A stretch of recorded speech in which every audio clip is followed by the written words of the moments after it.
best. You can't settle for the rest. There's a reason that McConey Setup Shop is trusted by more virtual and real-world tracks and companies than any other setup shop in iRacing. With partners such as Charlotte Motor Speedway, the Nashville Fairgrounds Speedway, Five Flag Speedway, Speed 51, and more. When you want something done right, you go to the experts at McConey Setup Shop. With setups available for most series on both asphalt and dirt, built by a team of professional builders consisting of some of the top talents on the service, McConey Setup Shop LLC has what you need to hit the track with confidence. Head over to McConeySetupShop.com and learn why McConey Setup Shop is the official setup shop of Richmond Raceway Esports and is partnered with some of the largest names in virtual and real racing. And remember, at McConey Setup Shop, there are setups, but your victories. If there's one thing every car guy hates, it's cleaning the garage. Do you want to take most of the time and hassle out of that job? Then call Zone Garage of Eastern Pennsylvania and New Jersey. Agnes and her crew will have your garage, shop, basement, or even your porch looking great all the time. With unique patterns and designs, plus the ability to incorporate your logo or any artwork, your space will never have looked better. Installation is done in 1 day, guaranteed, and Zone Garage offers a 20-year warranty on the top coat. Their coatings are durable, anti-slipped, and impact resistant. Give them a call at 570-856-6067. That's 570-856-6067 for Zone Garage of Eastern Pennsylvania and New Jersey.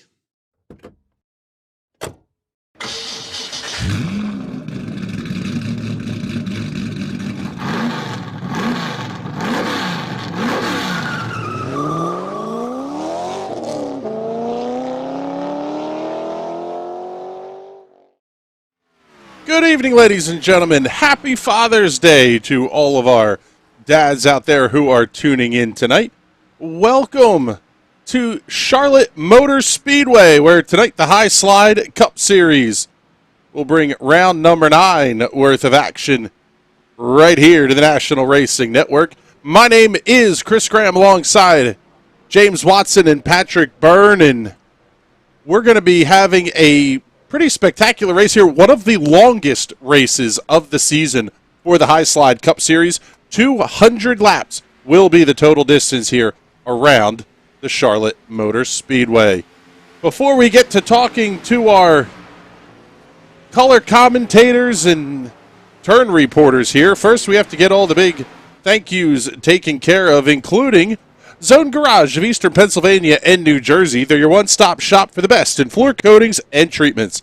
Everything from epoxy floor coatings to custom designs and your own artwork in the finished product. Zone Garage of Eastern Pennsylvania and New Jersey has you covered.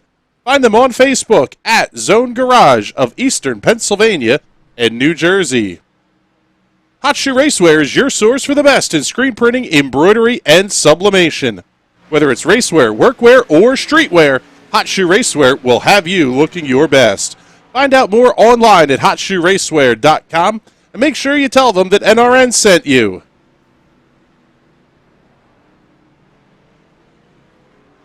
Locker.it provides offensive and defensive cybersecurity solutions for companies of all sizes. For more information, visit Locker.it or call 855-999-6425 to get started. Ray's Import of Smithfield, Virginia is a family-owned and operated repair shop, and when you choose Ray's Import Auto Repair, you're choosing trained ASE certified technicians, the highest quality parts, the latest equipment, and the newest technology to diagnose and repair your vehicle. Conveniently schedule online at raysimportautorepair.net. Aquatic Express Pool Service. They clean and maintain pools, also specializing in pool equipment repair. You can find them online at aquaticexpress.com. Charlotte.com. Need to say a big thank you to those sponsors who are joining the High Slide Cup Series for the first time here, Locker.it and Aquatic Express. And cars are finishing up their practice session here. Let's start to kick things around the horn. First, we will introduce Long Island, New York's Patrick Byrne. And Patrick, race number 9 here for the High Slide Cup Series. This one is going to be a pretty big race here at the Charlotte Motor Speedway. Yeah, Charlotte always puts on a good show. It's one of the original mile and a halves. It's tight. It's more narrow than some of the newer tracks that we've seen, but it puts on real good, nice, close, hard racing. And as we look to Fairfield, California's James Watson, the home of the Jelly Belly factory, he tells us. No surprise that you would be from the home of the Jelly Belly factory. We'll say it that way. Qualifications just getting ready to roll out onto the racetrack here. We'll pick up the 22 of Andrew Chapman as he'll begin to work his way around. And, James, this is... Patrick kind of touched on it a little bit. This is one of the mile and a halves where it really is about settling yourself in, don't overcook the tires, manage the fuel correctly, and really just be there at the end of the race. Yeah, because Charlotte is definitely one of the least grippiest mile and a halves out there. Probably only Atlanta is the one that has the least amount of grip. So you definitely got to be careful on how you're driving the car because you can easily overdrive it into the wall, especially entering turn 3. But you have to take turn 3 in such a specific way, otherwise you are guaranteed to put yourself at the wall. Oh, just like that, I'll be off of turn 2. But yeah, thank you for proving my point, as it always happens when I'm talking. I say it seems like the commentator's curse is striking early here for Mr. Watson, and well, that's some good news for anybody that James talks about tonight. As we mentioned, Concord, North Carolina, Charlotte Motor Speedway playing host to this race, 1.5 miles in length, 24 degrees of banking in the corners. This track first opened in 1960. Championship round number 9 will go 200 laps in distance. Stage number 1, actually, we have the cautions backwards on this one here, but stage 1 is going to be at lap 50. That will be a green flag stage conclusion. Stage number 2 is going to be a yellow flag stage conclusion at lap number 100. Cautions are controlled by the iRacing admins. In terms of pit strategy, this is going to be one of the keys to the race tonight. Fuel window of 40 to 45 laps. Means you can't make it to the end of stage 1 on fuel unless you're going to get some caution help. 45 miles per hour is tonight's pit speed limit. Teams will have a total of 6 sets of tires available, 5 in the pits and 1 on the car. Moderate tire wear, which may even be bordering on heavy depending on the weather conditions. Teams do have 1 backup car at their disposal.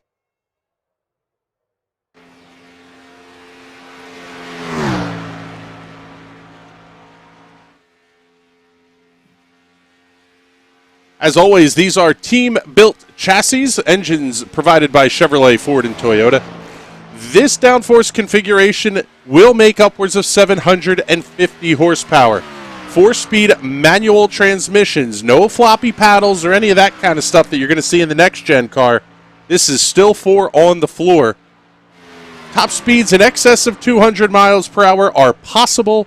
Probably going to see more in the range of 180 to potentially 190 miles an hour down the straightaways. And I tell you what, guys, looking at where we're sitting here in qualifications, waiting for the last couple of cars to take laps, couple of surprising names here. Evan Kelsey at the top of the speed charts, 30.14 seconds. Rob Pendleton going to be coming in second quick.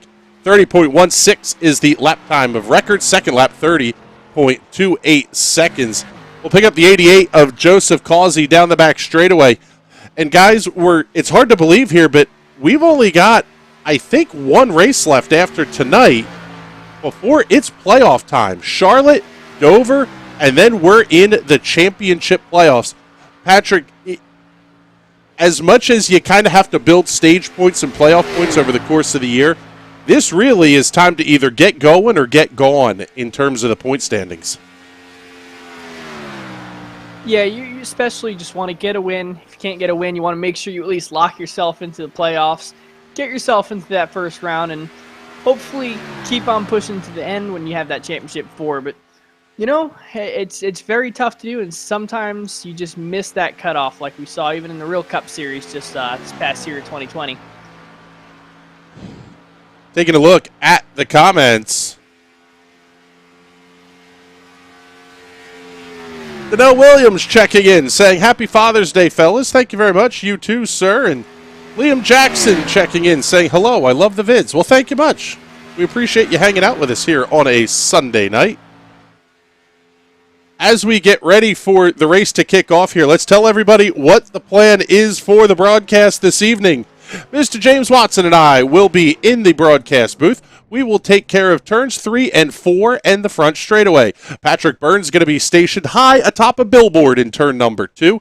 He will cover turns 1 and 2 and the length of the back straightaway.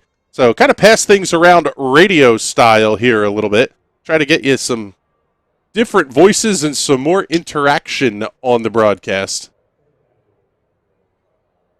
As always, let us know where you're watching from. Hopefully you're checking in on Facebook and YouTube. Love to get the comments up on the screen. Try to make the content as interactive as possible here. Nicholas Lockard completed lap number 1. Let's see what he's going to do here on lap number 2. He's currently 9th quick, 30.38 seconds. Second lap time going to be just a tick slower, 30.45 seconds. Wendell Elliott making his way out onto the racetrack, just starting lap number 1 in the Performance Sim Sport number 4.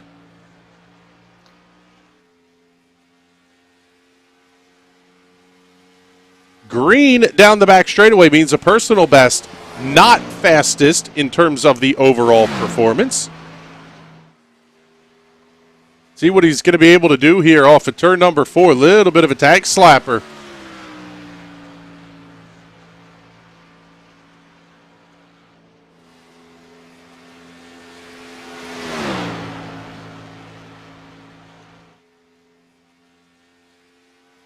Lap number 1 going to be third quick, 30.17 seconds. He is slower through turns 1 and 2. And I tell you what, James, what we're seeing here really is tires are falling off, even if it's only by a tenth or so after one quick lap.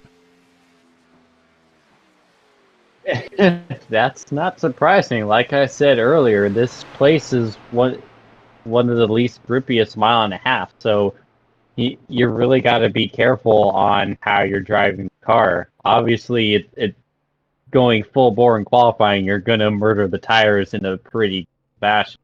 So that's what's going to be fun about this race, seeing who's the best at tire conservation and whose tires can survive to get close to the pit windows, because otherwise it's going to be a rough one if you can't keep them alive.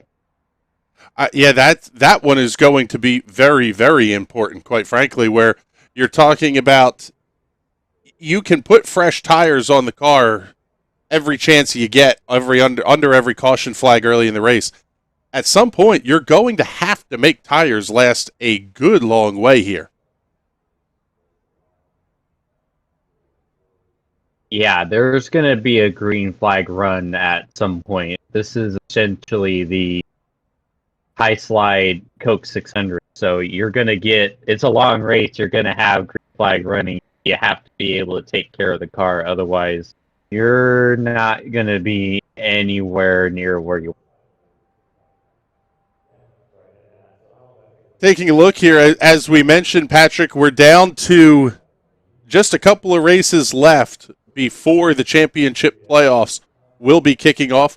12 spots are available. Looking at the point standings right now, Nathan Aldrich occupies that 12th and final position. He is sitting on 232 points. It's actually a tie with Greg Holt, of all people. Really surprised to see Greg that far back, but currently sitting 13th in points. Alan Martin just 2 out of the top spot. Brian Rumpf currently in 14th. he's only 20 points back. That is a very easy swing to see happen in a couple of races. Yeah, those guys are going to be really, really fun to watch because they're all fighting for that final transfer position. The way the playoffs work is if you just miss it, you finish in that 13th spot, you're out. Your championship hopes are done. It's not like you can win a couple more races come the rest of the season. So this round and the following round is going to be really, really fun to watch those four guys really duke it out. All right, Patrick, we will let you get up to your position here in turn number 2. And James, qualifying wrapping up. Evan Kelsey and Rob Pendleton looking like they're going to be starting on the front row here this evening. This one's going to be pretty intense. However, we're only seeing 18 cars that have taken time. Maybe a max of 20 cars we're going to see in this field here tonight. Yeah, going back on the discussion about Greg being on the bubble, it's actually not surprising when you look and see he hasn't made every race. He's not here today, and I don't think he was here 2 weeks out at Kansas. So, yeah, that might be a big break for the rest of the field, having such a big player and not being able to compete for a playoff spot by not making all the races. Cars are lining up here on the starting grid. Let's get you the starting lineup. Your pole award winner tonight, Evan Kelsey out of New England, 30.135 seconds. 27 thousandths of a second back is Rob Pendleton out of the Midwest. He'll line up on the outside of row number 1. Wendell Elliott and Joseph Causey going to make up row number 2. Darrell Rector and Derek Grigsby in row number 3. Andrew Chapman and Anthony Probst in row 4. Jason Miz, Nicholas Lockard in row 5. Danelle Williams, Art Greco in row number 6. Row 7, we'll see Cody Henderson and Alan Martin. Guy Snyder, Peter Hodgson in row number 8. Row number 9, Nathan Aldrich and Michael Pittman. Row 10, Adam Brady and Garrett Velzy. Andrew Schroeder in the 21st position. Looks like Rob Pendleton and Wendell Elliott have both missed the start of tonight's race. We saw Pendleton and Elliott both kind of disappear out of the server just as they were about to take off from the line here. James, could this be the kind of strategy play where everybody's just kind of, you almost, I don't want to say you want to start from the pits, but it's kind of odd to lose a couple of front-running cars like that right before the green. I mean, you think back at Kansas and the big wreck that Rob was a part of and got taken out of at the beginning of the race. But even still, starting from the pits on an oval, that's a bold strategy, Cotton. Let's see how that works for them. I don't... that has to be some sort of other issue that we didn't see. I can't imagine you would want to do that. That's I would not do that, and I barely even do that at street courses.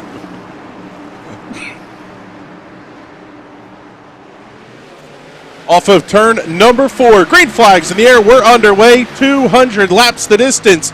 Joseph Causey, Evan Kelsey going to be side by side into 1.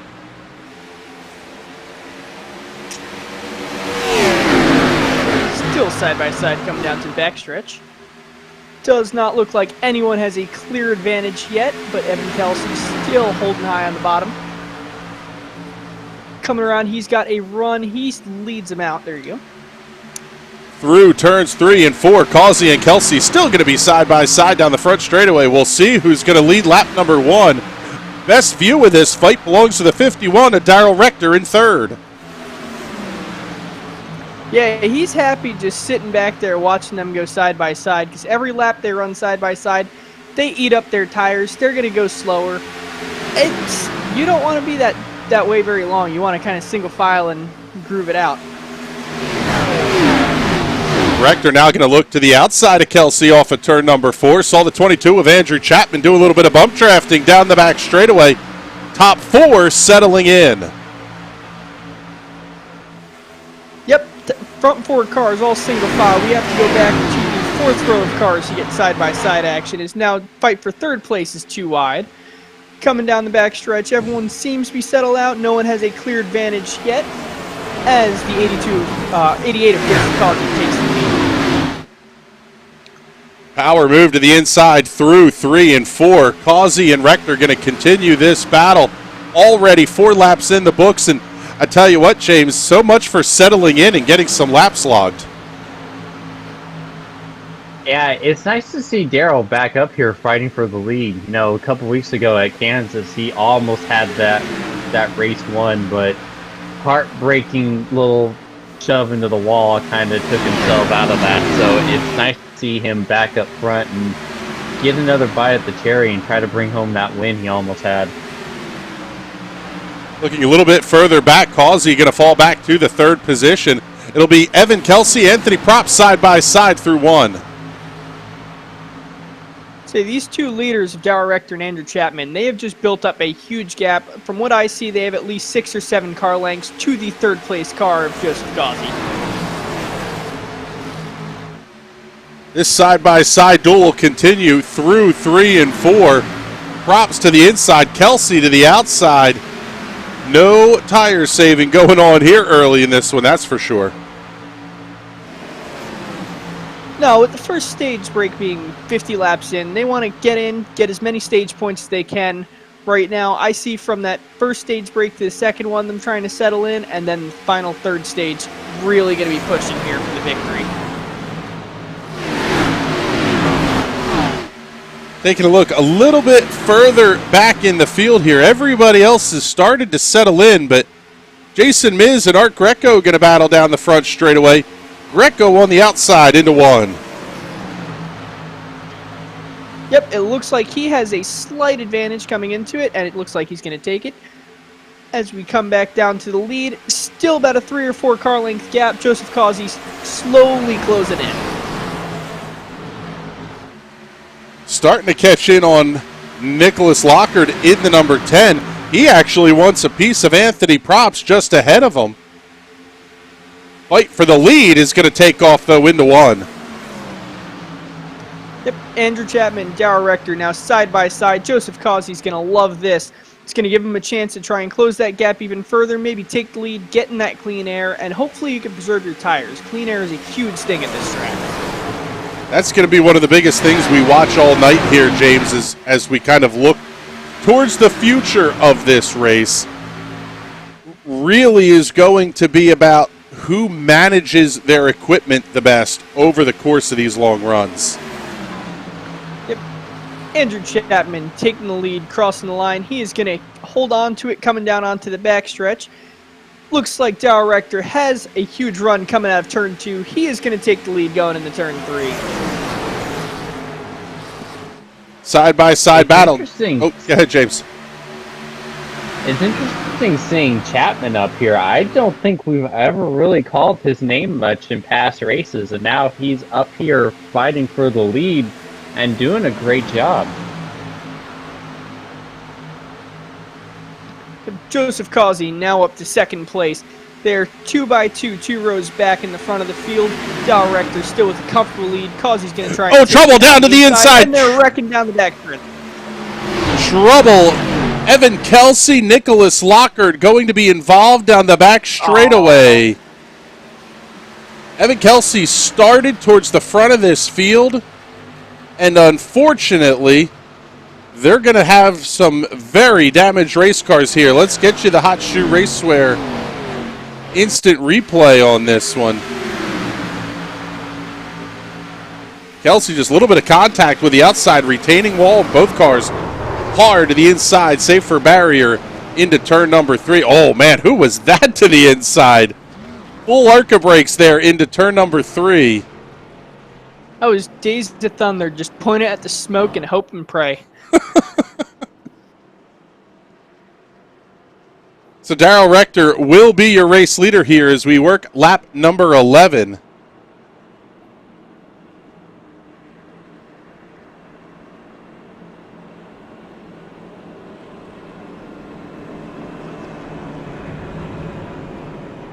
Looks like we're going to see Joseph Causey diving down pit road here. Also, Jason Miz, Alan Martin, Guy Snyder, Nathan Aldrich, Garrett Velzy, Andrew Schroeder, Rob Pendleton, Wendell Elliott. They're both on the racetrack and on the lead lap here. So, obviously, whatever the issue was, they got it resolved pretty quickly.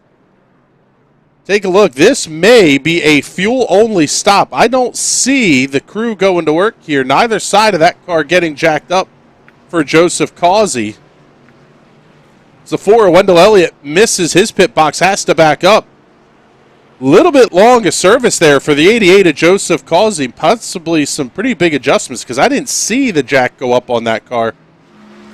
Winning the race off of pit road is going to be the 05 of Alan Martin.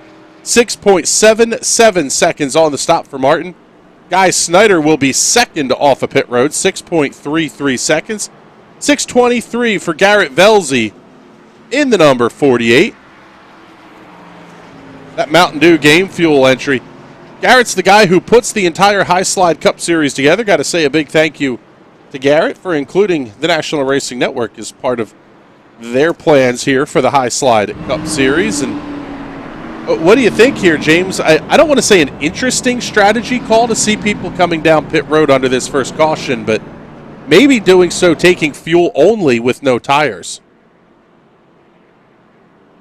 Yeah, honestly, I feel if it was me, I would have taken tires there. There's a cup league that I compete in, and there's usually not a whole lot of caution. If anything, there's usually one caution, usually kind of right around this point, and then it goes green for most of the race after. And oftentimes, if you come in and take tires, it ends up being a huge advantage to you because you're able to use even those little bit of fresher tires. It's a heck of a lot faster, so you're able to drive up to the front and have that extra pace advantage all the way till your next scheduled stop of the cars behind. So I feel like the cars that came down and didn't take tires, I feel like it might have been kind of a missed opportunity. That could be especially true as we look ahead to what's coming here later in the stage. You can now get to the end of the stage on fuel if you stopped here. The problem is, I don't know that you're going to make a set of tires last 60 plus laps, and then you're still facing a green flag pit stop. Exactly. It's kind of found money when you have a caution like this and a lot of other cars don't come down pit road with you. Into the Alarm Technology Security Systems restart zone. Green flags back in the air. Darrell Rector, Andrew Chapman going to lead the field into one, but Anthony Props looking inside. What a huge jump on that restart. So they come back into backstretch now. 98 car diving around. Oh, they're going to split them 3 wide. Everyone makes it through all right. 98 car of Anthony Props comes and takes the lead. What a gutsy move down the back straightaway. Anthony Props going to be your new race leader off at turn number 4. Chapman runs second, Rector third, Grigsby Henderson complete the top 5. Full field now running in single file top 5 cars before you get to a battle 2 wide. Nobody has a clear advantage coming out of turn 2. Still single file now. We're going to be fighting for second place. It looks like Darrell Rector is going to try and take it on the inside. Can he do it? Looks like he's going to clear him. Oh, trouble big into the outside wall for the 22 of Andrew Chapman. Hearing potentially no caution flag for single car incidents. We'll see. Oh, caution flag will come out. Trouble on the racetrack. Seeing Joseph Causey may have had, oh yeah, he's wadded up on the front straightaway wall as well. See what happened to Causey here. Oh man, he just bounced it off the outside retaining wall. Wendell Elliott got a big old piece of that as well. I tell you what, James, in these fights for playoff spots and playoff seeding, you just can't be making mistakes like that. No, man, that's what a crazy sequence. And I'm guessing that's another commentator's curse that's going to be charged to me. I commented on how. Well, there's only so many times that we can call the commentator's curse on you. It's really when you start saying very glowing things and then the guy bins it. However, I will say this, though. Potential early nominee for Big Smooth move of the race there, Patrick, for Joseph Causey. I don't want to say that. There was a car wrecking in front of him. Everyone was slowing down. He arc braked it a little bit, but a lot of times you don't get cars slowing down behind you. You don't want to just smash on your brakes, and ended up just running a little wide, hitting that outside wall. It doesn't look like it's going to be too bad for him. Keeping our eye here on pit road now. Anthony Probst, Derek Grigsby, Darrell Rector, Art Greco, Donnell Williams, Alan Martin, Michael Pittman. Whole bunch of race cars coming down pit road here. Cody Henderson, Peter Hodgson staying out on the racetrack. Those two cars have not yet made a stop. Guy Snyder, Jason Miz, Andrew Schroeder, Nicholas Lockard stopping at lap number 11. Those cars also staying out on the racetrack. Following Anthony Probst here in the 98. He was your race leader coming down pit road. We'll see how the lineup's going to shuffle as they make their way off. Derek Grigsby, Alan Martin, Donnell Williams, Rob Pendleton, then Anthony Probst. We're really, James, seeing a ton of varying strategies here. Pit stop times in the 6-second range, which I'm leaning towards is fuel only. Some cars upwards of 15, even 18 seconds for Darrell Rector on his pit stop. We are already seeing tire changes and damage repair going on in a pretty big way.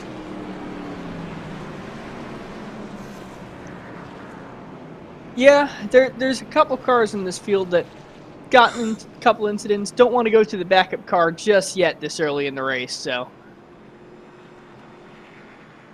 Yeah, that's going to be a Really, key. Save the backup car as long as you possibly can and keep the nose out of trouble. That's something that Cody Henderson has managed to do here early in this race. Through pit strategy, Henderson and Peter Hodgson now going to be at the front of the field. Henderson up 12 spots from the drop of the green flag. Hodgson up 14. Guy Snyder running third is up 12. Hard charger of the race belongs currently to Andrew Schroeder in the number 47. He's up 16 to run in the 5th position. Yeah, a lot of what I'm seeing here tonight is really, really cool, where clean air doesn't seem to be that big of an issue. Where I'm seeing guys get huge runs, taking the high line off of turn 2, making the pass down the back straight into turn 3.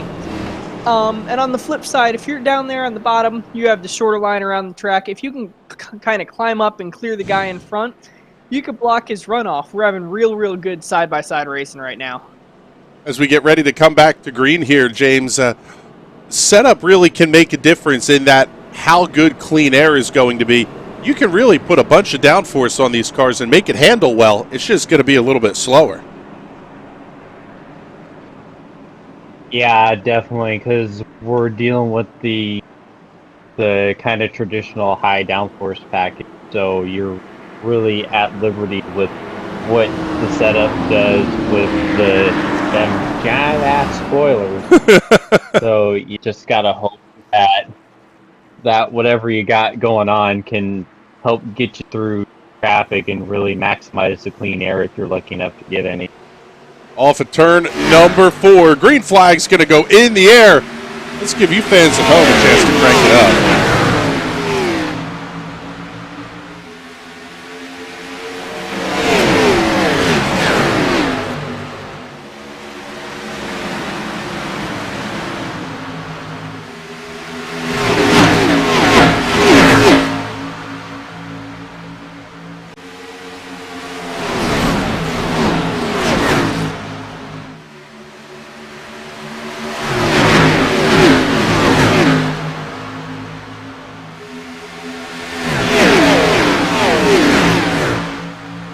Heading off to turn number 1, Cody Henderson has the lead, but a good battle for third. Yep, it looks looks like Guy Snyder's going to be safely in the third position. He was taking a little bit of a higher line. He's going to have a huge run coming down the back straight here. Doesn't get to Jason Diz's bumper, but might get on the next lap. Cody Henderson has done a darn fine job. Caution on the speedway. Trouble on the racetrack one more time. I would say Cody Henderson's done a nice job of holding on to that top spot. Same is not necessarily true here for Peter Hodgson. He had fallen back to the fourth position and was big time under fire from Nicholas Lockard and Andrew Schroeder.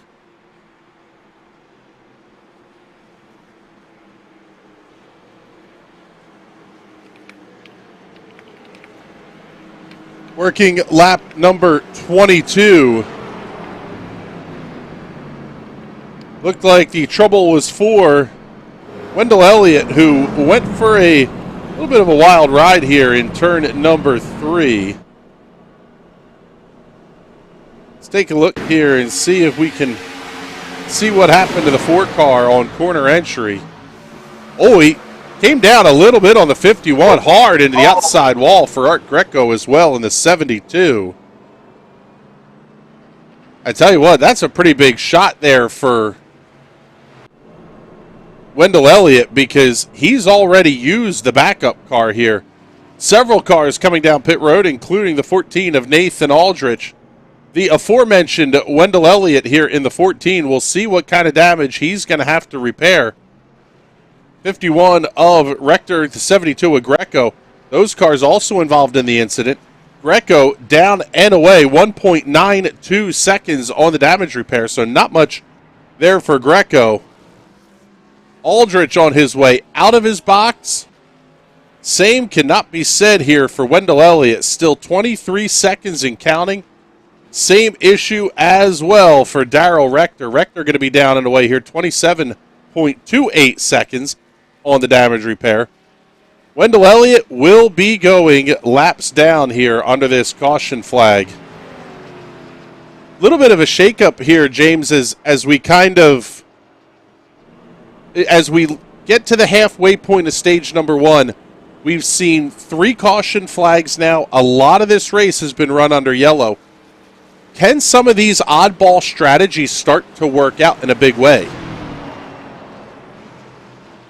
I mean, yeah.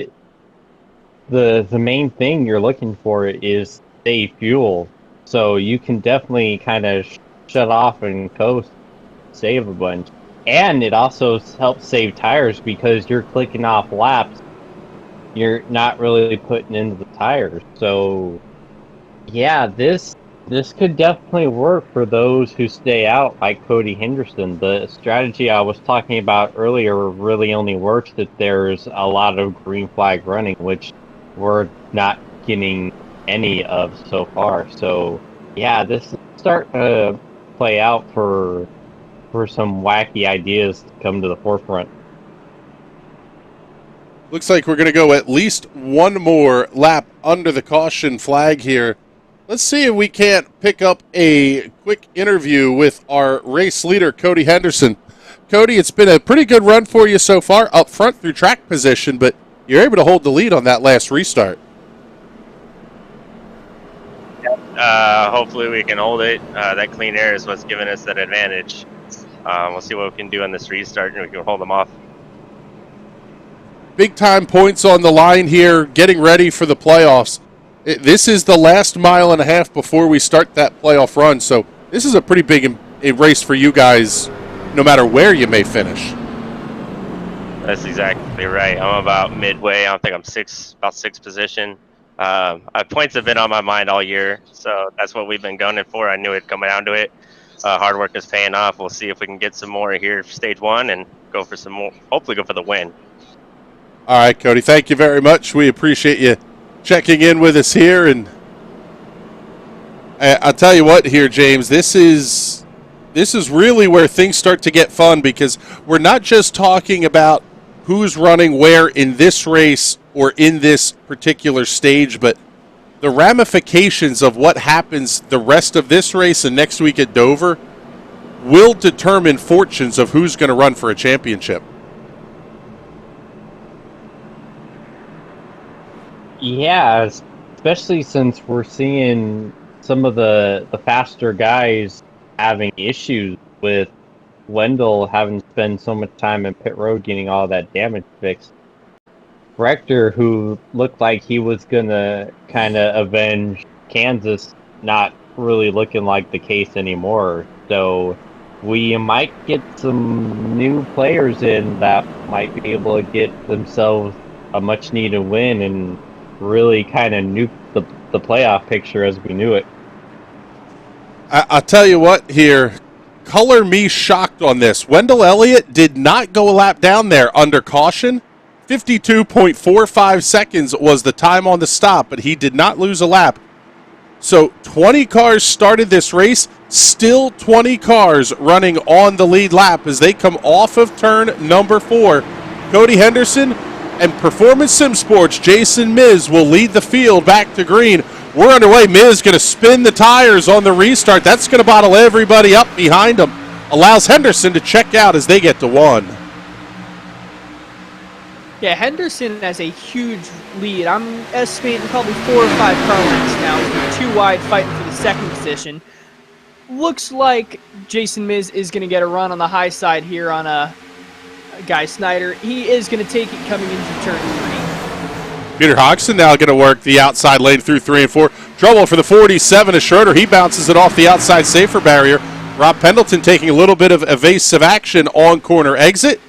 The first battle on the racetrack is going to be for 4th between Nicholas Lockard and Peter Hodgson. Doesn't look like it's a battle anymore. It looks like Nicholas Lockard has taken the 4th position, as right behind them they are 2x2x2, 4 rows back.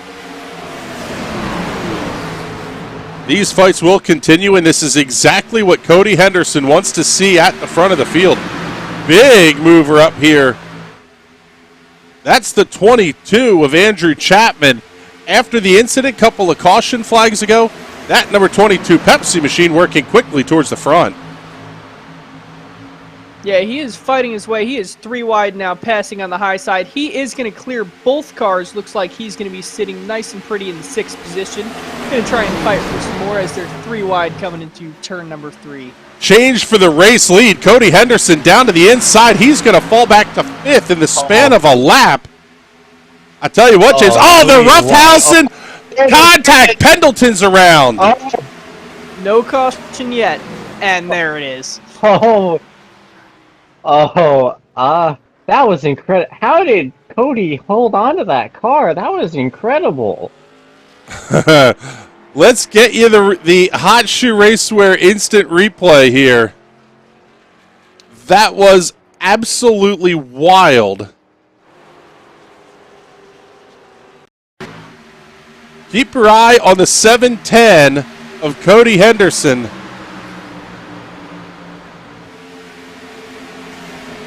That's unreal. That car barely moved. I was going to say, good Lord. And James, I was just about to come to you there and say, how long are we really going to keep trying this 2 and 3 wide stuff? We've seen it's not working this early in the race here. Yeah, I was about to say, watching that 3 wide, I'm like, oh, this isn't going to end well. I was going to say, the only way you're going to get him to stop fighting this hard is if you tell him there's no points in this race, because all of these guys are fighting, trying to make it into that playoff spot. Any one of these drivers who aren't in it can take it if they get a win here tonight. So it's going to be real tight and close to see what they're going to continue doing.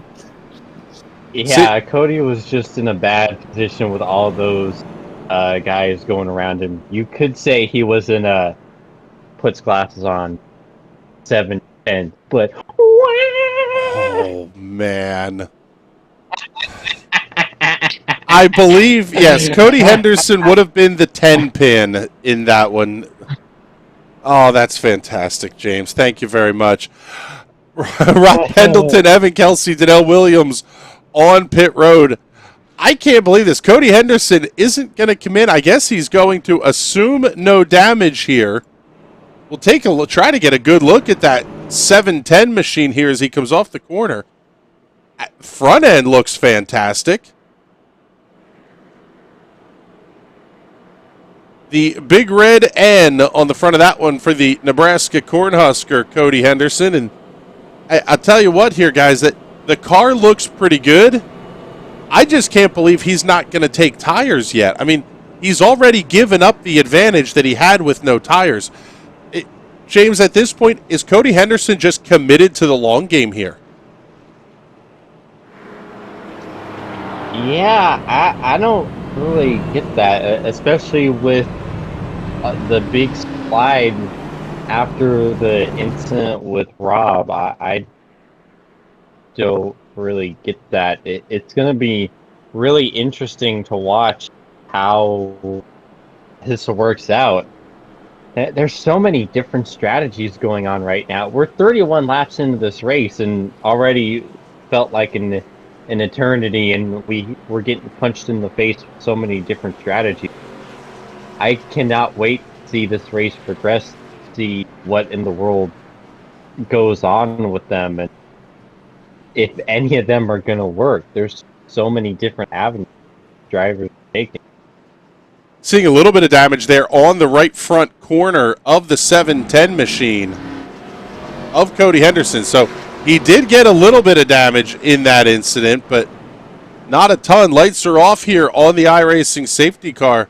It's going to be Nicholas Lockard and Jason Miz on the front row. Miz on the inside, Lockard in that number 10 Tide Ride theme machine to the outside. Approaching lap number 34. Guy Snyder, Andrew Chapman will line up on row number 2. Andrew Schroeder, Peter Hodgson in row 3. Derek Grigsby, Anthony Probst, row 4. Joseph Causey and Art Greco in row number 5. Coming back for another restart here, and to your point, James, the strategies are wide and varied. Race leaders stopping at lap number 11. Andrew Chapman stopping at lap number 17. Everybody from 10th on back stopping at lap number 22. So with the exception of Cody Henderson, and Henderson may be able to make it as well based on the fuel numbers, as well as Hodgson, but as we head back to turn 1, a lot of racing to go here at Charlotte. Jason Miz, again, everyone on that low side seems to be getting a huge jump off of the restart. Jason Miz now with an almost 5 car length gap back. There seems to be a 2-wide fight for third. Who's going to take it? It looks like it's going to be the 22 of Andrew Chapman edging Nicholas Lockard out. A little bit of a wiggle there for Schroeder in the 47, but Chapman going to keep it to the inside of Lockard down the front straightaway. A lot of power underneath the hood of that number 10 machine as they head off to turn 1. Yep, still side by side. Looks like Chapman is going to just take the advantage coming out of turn 2, but you know that highest line has the advantage coming out. Seems like Nicholas Lockard gets blocked up by 27 of Guy Snyder, and Chapman should take it on the side. Chapman to second. How about Chapman to first? Down here to the start-finish line. New race leader at the line, Andrew Chapman. Yep, still going to be fighting for it. He is going to clear him in turn 2. Huge run down the backstretch. Looks like Nicholas Lockard's going to get Jason Miz for the second position as well. Cody Henderson in big-time danger of going a lap down here. That car obviously not handling well with the damage on the right front. Now that decision not to pit really going to come back to haunt him. Oh, boy. Oh, wow. Okay, someone just had to cut through the grass. I think that was Causey again. I say that was Joseph Causey to the inside.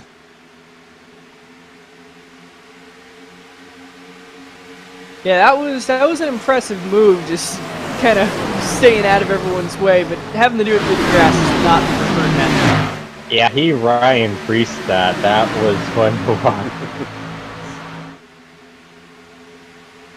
Where this really is going to benefit some of the leaders here, I think, James, is the fact that now it seems like with Henderson bottling everybody up just a little bit, all the leaders have been able to single file out and really develop a little bit of a gap between themselves. Yeah, as I'm watching the whole field down the backstretch, they all just seem to be single file coming into turn 3. As soon as we say they're going to start behaving themselves, side by side, Daryl Rector and the 710 of Henderson, also Derek Grigsby and Jason Miz just ahead of them. Yep, 2 by 2, 3 rows back is what I'm seeing.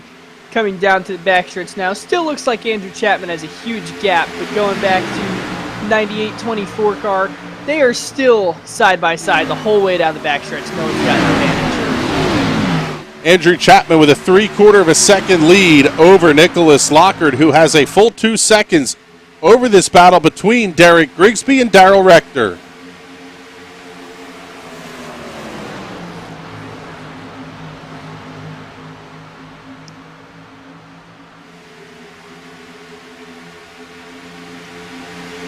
Still just looks like Chapman and Lockhart are just running away with it. It's like they found a bottle of nitrous in the trunk of the car, just hit the button, and they are pulling away every single lap. And James, looking at how the rest of this is going to streak out here as we're down to 11 to go in stage number 1. You might earn the points at stage 1, but we're going to stay under green, and there's still going to be 150 laps of racing left to go. Yeah, it's going to be the next step to see where these wacky strategies are going to go and how it's going to work out. Still have no idea what's going to... I just can't even describe what I'm seeing with all these strategies. I'm dumbfounded with all the different things the drivers are trying came up with. This is really cool to see. And I'll tell you what, James, to kind of put a bow on that, to put a bow on that real quickly here, Cody Henderson is the only car a lap down. We're not going to get to the end of the stage, and quite frankly, we've got a ways to go yet before there's another lapped car. He's going to get the lucky dog and be able to make the stop anyway.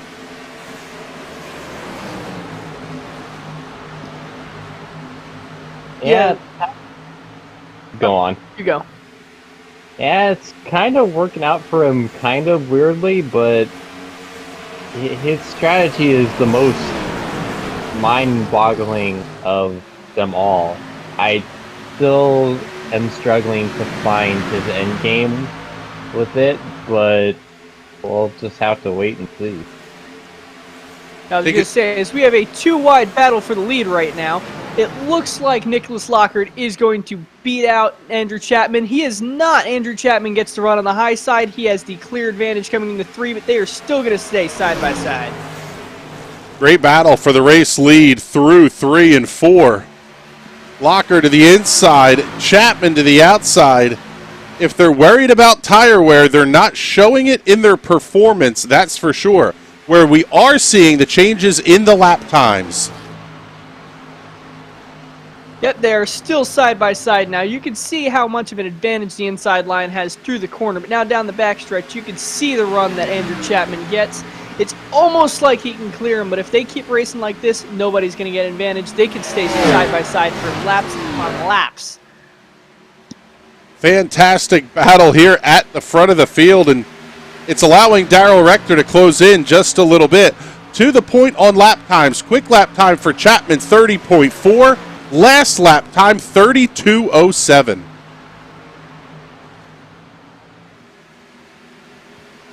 Ooh, a little bit of contact. Say they're fighting incredibly hard. It looks like Chapman is going to take the lead. He is clear. Is he going to come down and block off Lockhart? No, he is not. Lockhart still trying to make a move coming down the front stretch. Yeah, I'll tell you what, that would have been really dangerous for Chapman to try that move down the front straightaway. Coming down to 5 to go in stage 1.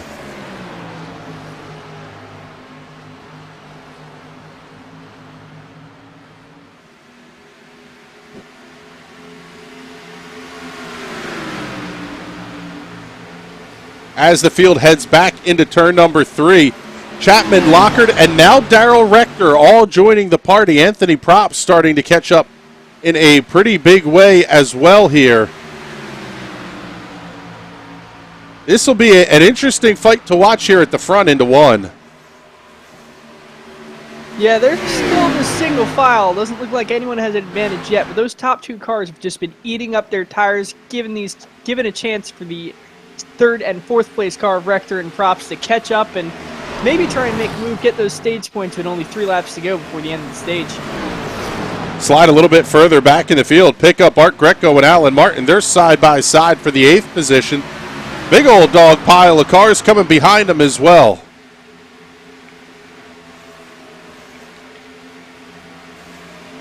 Yep, coming back in. Now it looks like a 2-wide fight for the 3rd position with Rector and Anthony Props. Still side by side now coming down the backstretch. Nobody has a clear advantage. They usually do. Still going to be side by side by the time they get into turn 3.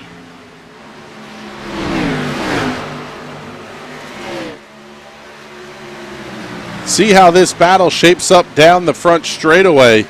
Several good fights going on throughout the field here. 2 to go in stage number 1. Yeah, I wonder if Lockard's got anything left to try and take the position from Andrew Chapman. But still side by side again for Dow Rector and Anthony Props. Looks like Dow Rector is going to clear him and try and make a fight for the lead. Caution on the speedway. Trouble on the racetrack for Wendell Elliott and Art Greco. Get you a hot shoe race for instant replay. Take a look and see what happened here down the back straightaway. Greco started to make the corner entry. Elliott makes contact. Neither car with too much damage. Oh, until Garrett Velzy got there. Oh, we are gonna about that. I say we're gonna have to get an onboard replay here with Garrett Velzy. That was a massive hit.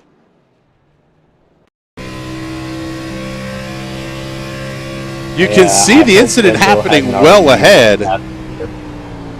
Yeah, I believe Garrett Velzy's going to get the big smooth move of the race for that one. He had a whole straightaway to see them wrecking. However, the caution had not come out yet, so. Ooh. Yeah, I mean, it's hard to see with all that smoke, but he was full throttle the whole way. That was full arc brake. That's yeah. Most of the leaders making their way down pit road here, including Derek Grigsby, Andrew Chapman, Daryl Rector, Jason Miz, Nicholas Lockard, Evan Kelsey. I'm getting word from race control that both the 72 and the 4 will be given an EOL coming to the green flag.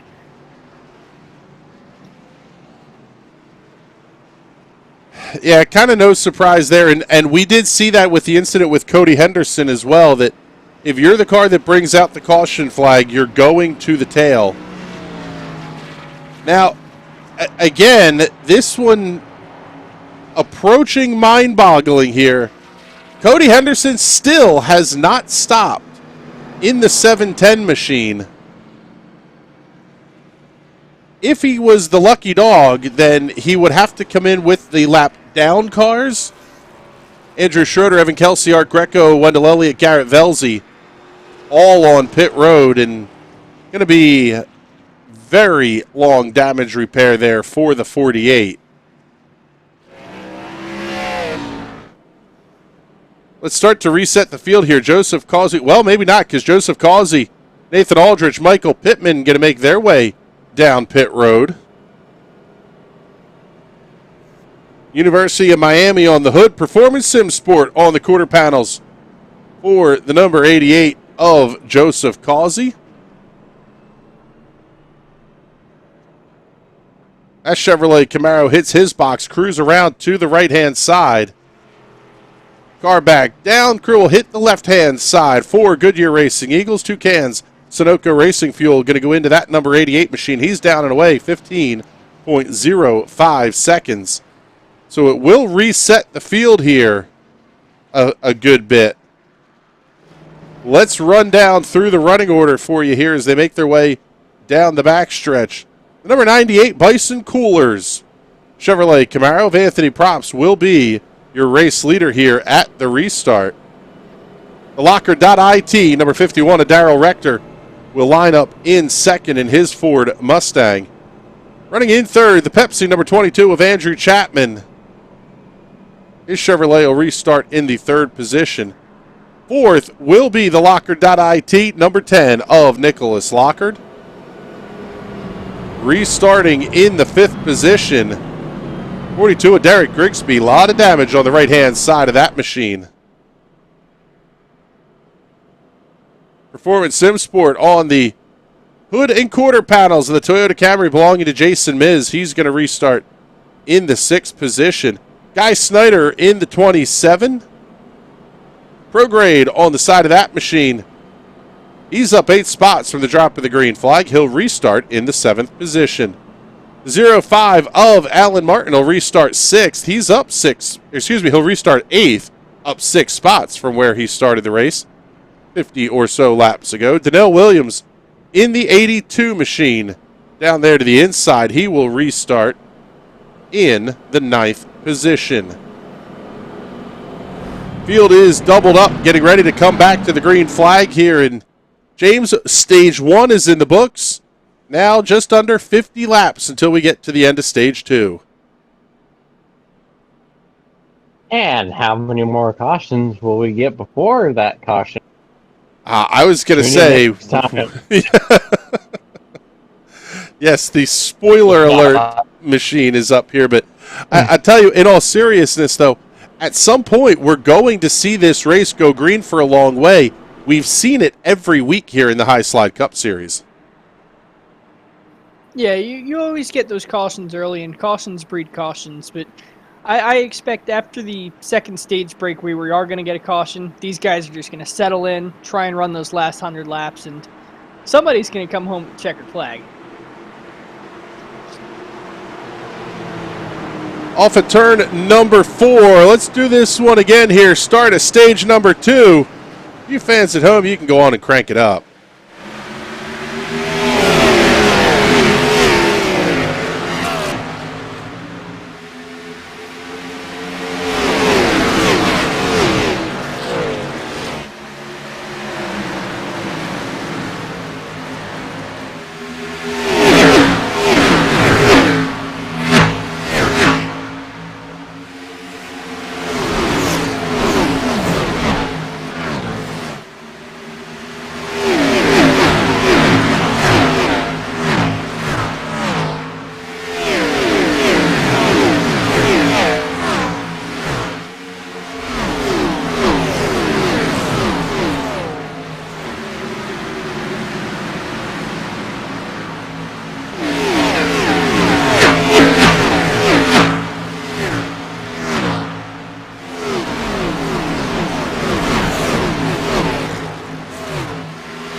Off of turn number 4, Andrew Chapman going to be your race leader as we work the early parts of stage number 2 here from the Charlotte Motor Speedway. You are watching the High Slide Cup Series here on the National Racing Network. Chris Graham, James Watson topside, Patrick Byrne handling the call for us. Turns 1 and 2 down the back straightaway. Andrew Chapman holding on to a bit of a lead here, but tell you what, James, this battle for second starting to heat up. Yeah, and it's kind of a clean battle, too. We have, oh my god. Caution flag on the speedway. Seems like every time we come to talk to James, the caution flag has come out tonight here.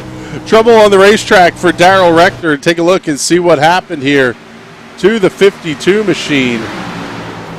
Oh, he's hard into the outside safer barrier with Andrew Schroeder. Oh, Schroeder got up underneath him. Throws the 51 high in the air. Here is the onboard look.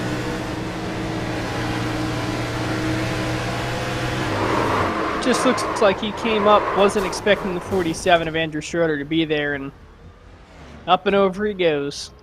Wow, that's some realistic physics there. So, looking at... Reminds me of 2009 at Talladega. Taking a look at where we sit here now under the caution flag, everybody inside the top 7 has stopped at lap number 50. With the caution flag, they're going to be pretty close to making it to the end of the stage on fuel. Anthony Props running in the 8th position, last stopped at lap number 17. Joseph Causey stopping at lap 52. Cody Henderson finally making his first stop at lap 51. And I'll tell you what here, James, for considering the number of cautions that we've had, 51 laps really isn't all that much when they're expecting anywhere from 40 to 45 on a full tank of fuel.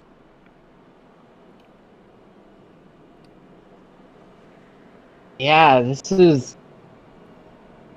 is even further shaking up these strategies. I can't even really figure out when you need to pit anymore because you're able to save so much fuel and tires.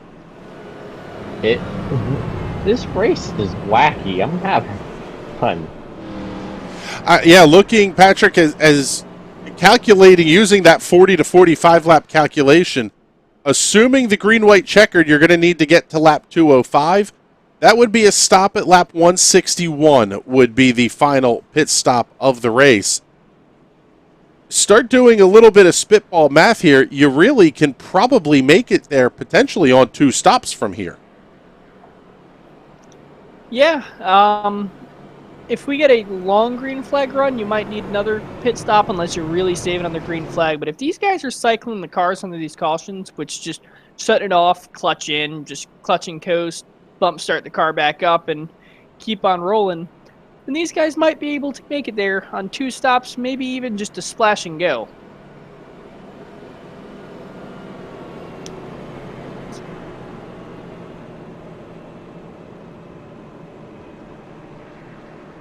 Well, it's going to be interesting to follow along here as we should see the lights on the iRacing safety car go out. Well, I guess not. So we're going to do at least one more lap here under the caution flag.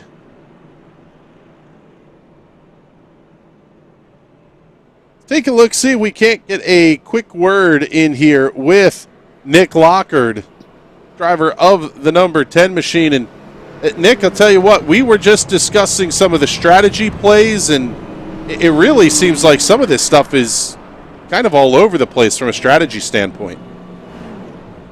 Yeah, it sure is. I kind of got my strategy kind of thrown off from what I wanted to be at. I got caught up in an early incident there when they were racing a little too aggressive, all at the beginning, too wide there, and so I had to burn a fast repair, unfortunately, and I took a set of tires, I split it. So now I'm down a set of tires than I should be. So yeah, I'm definitely trying to take it easier here. So strategies all over the place now. All right, but well, good luck the rest of the way. Hopefully we're talking to you again a little bit later on here in the broadcast. And that's one of the things, James, to come back to you on this one here. You hate to burn the quick repair. It's even worse when you're going to lose a set of tires in the process, too. Yeah, but that's just how it goes, you know? You have no idea what's going to happen, and sometimes it just doesn't work out in your favor. But commentator's curse number 1004, it doesn't seem to be doing too bad for Nicholas Lockhart so far. Yeah, Locker's... Oh, go ahead, Patrick. I was going to say, whenever I do a strategy, unless you really limit on tires, I always like to try and plan ahead for that. Maybe leave one set of tires in the bag for a green flag restart, or green flag checkered. Or if I do end up spinning the car, maybe sliding those tires around, I can put new fresh rubbers on the car and everything will be all right. Well, field getting doubled up here. Let's get you ready for the restart. Andrew Chapman, Derek Grigsby going to make up the front row for this one. Guy Snyder and Nick Lockard in low number 2. Jason Miz, Rob Pendleton, row 3. Donnell Williams, Peter Hodgson, row 4. Joseph Causey, Cody Henderson in row number 5. So far, only Garrett Velzy being scored a lap down. Darrell Rector and Andrew Schroeder are both now out of the race. Pretty significant pit stop times on those cars. Field making their way through turns 3 and 4. Green flag will come back out here on lap number 62. Chapman was very, very quick on the last restart. We'll see what he's going to be able to do here. Guy Snyder getting right up on the back bumper as Chapman grabs the loud pedal. Easily breaks away as they head into 1. Andrew Chapman has just been on fire on each of these restarts. Just like a bullet shooting out of a gun. He's just off and away with it. And looks like he's going to have 3 or 4 car lengths on the car's back, and he's going to hold it. They can't seem to get a draft on him or anything. It's going to be a couple laps before they get back up to his rear bumper. Guy Snyder holds on to the 2nd position. Good fight here between Rob Pendleton and Nick Lockhart as they head back towards turn number 1. Side by side, 2 rows deep. Yep, looks like Lockhart's going to be really trying to fight hard on the high side. Doesn't look like he's got anything for the 31 car of Rob Pendleton, though, as Rob's going to take it from him. Now we have just single file all the way back down the straightaway. Pendleton's going to look to the inside. May not be close enough to complete the pass as they come off of turn number 4. First time tonight we've seen a large single file train of cars. Let's move back in the pack here just a little bit. Pick up Wendell Elliott and Alan Martin as they fight for the 11th position.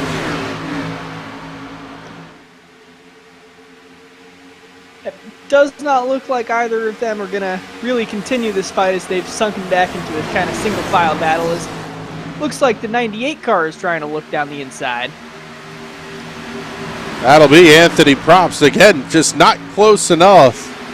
Seems like race control may have been in their ears just a little bit here, telling them to settle things down a hair. Side-by-side battle off at 2. That's Pendleton and Snyder. I was going to say, I don't know if these drivers are going to heed to that warning. There's too much on the line in this race and next week, so these guys are really, really fighting for it tonight.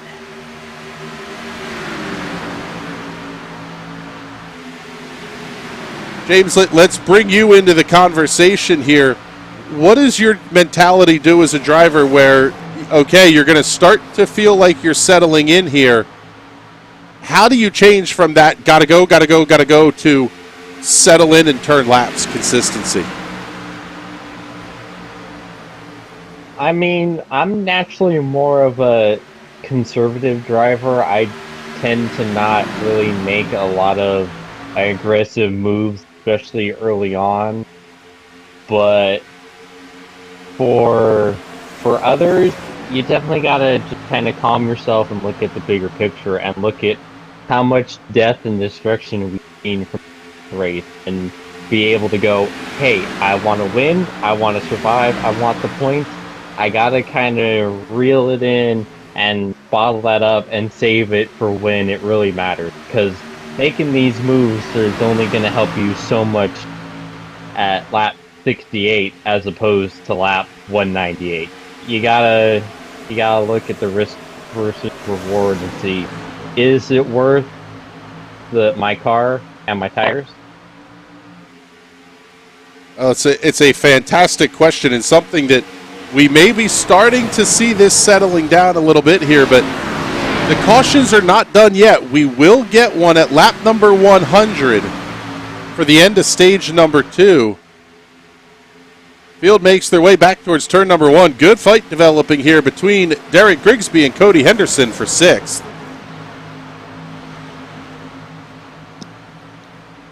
Yeah, these guys are really, really just trying to make it towards front, but very slowly. It doesn't seem like anyone is really trying to claw their way up there just yet. Henderson get a peek to the outside off of turn number 4. Shows Grigsby, let him know he's there.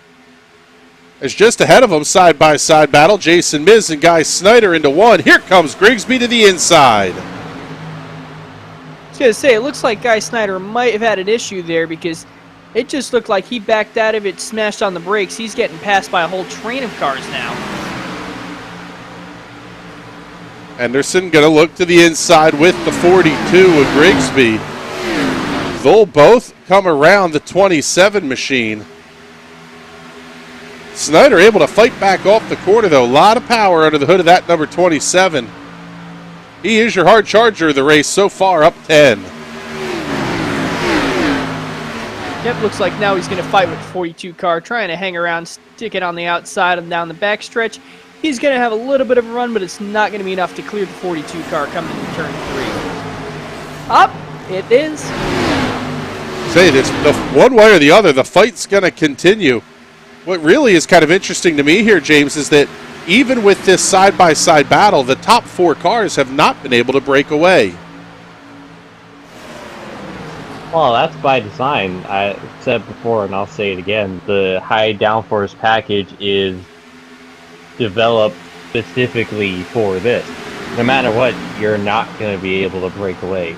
And so that's where it shows skill of the cars behind trying to work through that and not let the dirty air kill their tires. But yeah, you're not going to get any separation. That's how the cars are.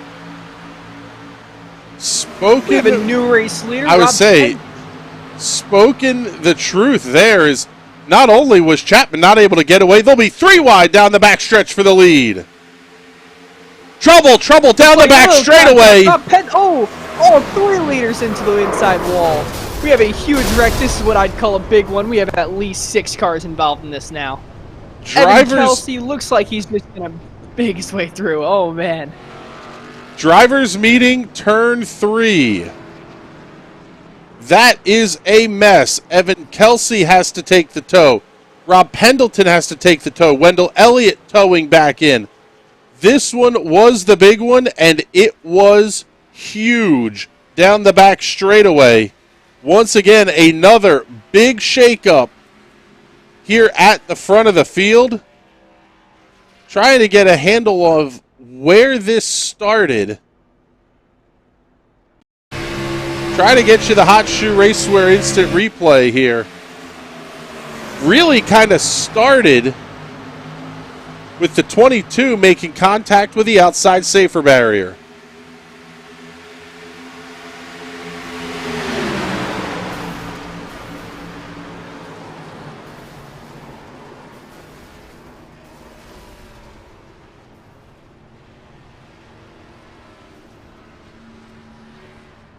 Oh, man.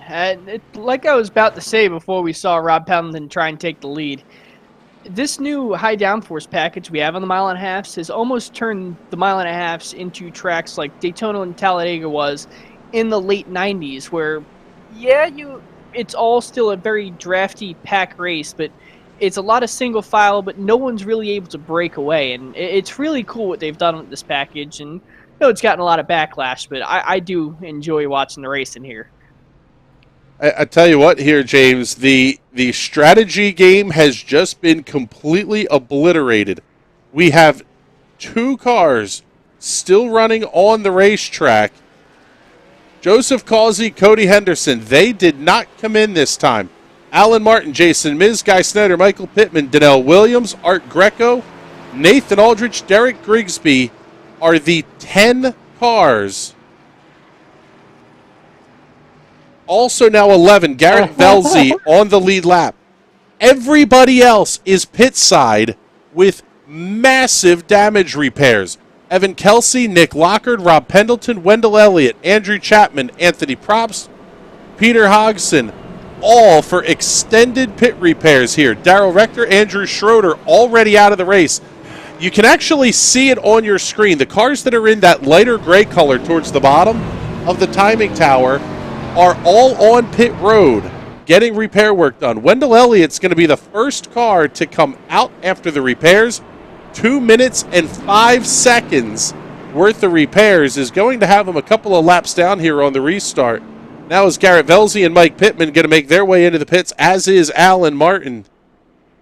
I tell you what, Patrick, let's get your input on this here. are we about to see a 100-lap race amongst basically a field of like 10 competitive cars? I want to say yes, but I don't think so. A lot of these cars up front aren't guys that have been up front every single week. So I think we could see some further attrition, and then we have a huge battle of a bunch of guys limping around damaged race cars, which is always awesome to see because it takes a lot of the aero out of it, and it's a lot more beating and banging old school short track style racing at this huge mile and a half, which is just awesome to watch when it does happen. Say street stocks, line them up. That's what we're coming to here anyway. And James, now I'd like to get your perspective on this as one of the more cerebral type drivers that we have. How does your mental process of this change now? You went from having a handful of cars that you were going to have to be competing with to now everybody's multiple laps down, damaged cars. There's going to be a lot of junk out there on the racetrack. Yeah, you're just gonna, if you were one of the lucky ones to miss that, you're like, oh boy, I'm gonna get a good finish out of this now, because that took out a lot of the top contenders. And so, if you're one of the poor souls that was caught up in that, well, I hope you got the Game 7 of the Philly-Hawks game going on, because, yeah, it's not going to be much fun for the next 130-plus laps. Seeing the comment here from Andrew Chapman on Twitter. Looking at the point standings here, Wendell Elliott, Jordan Props, Nick Lockard, Joseph Causey, Christian Converse, the top 5 entering tonight. Rob Pendleton, Cody Henderson, Donnell Williams, Mark McCurdy, Garrett Velza, your top 10. Greg Holt may not be all that bad off. I don't think he's going to make it into the playoffs here, but, I mean, you look, Peter Hodgson now has a fantastic shot to get back into the playoffs here. He's currently 15th in points, a ways back from everybody else, but with the attrition that we're seeing, this is going to be a big shakeup in the points as we head into next week's regular season finale at Dover. Looks like we're coming to green here. Not sure what Cody Henderson in the 710 is having to do here. We may stay yellow. Yeah, it looks like we will. I believe Cody Henderson may have gotten an EOL penalty somewhere along the lines there.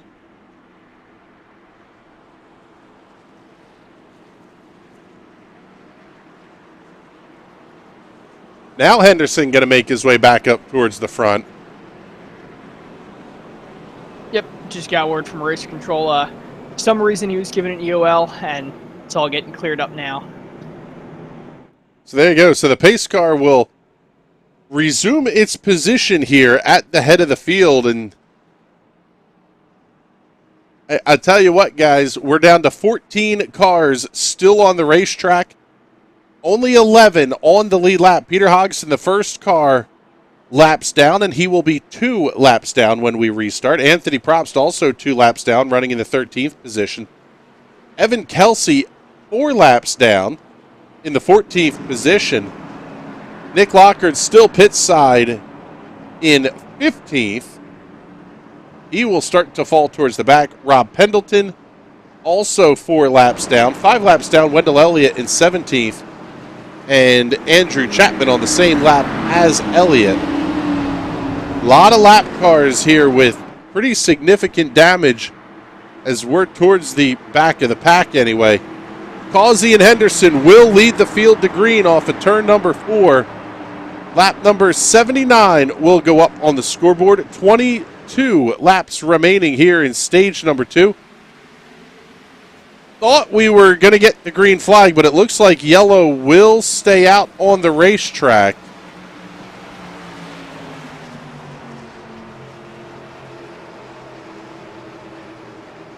Wonder if that's not related to the penalty issue that we had there for the 710.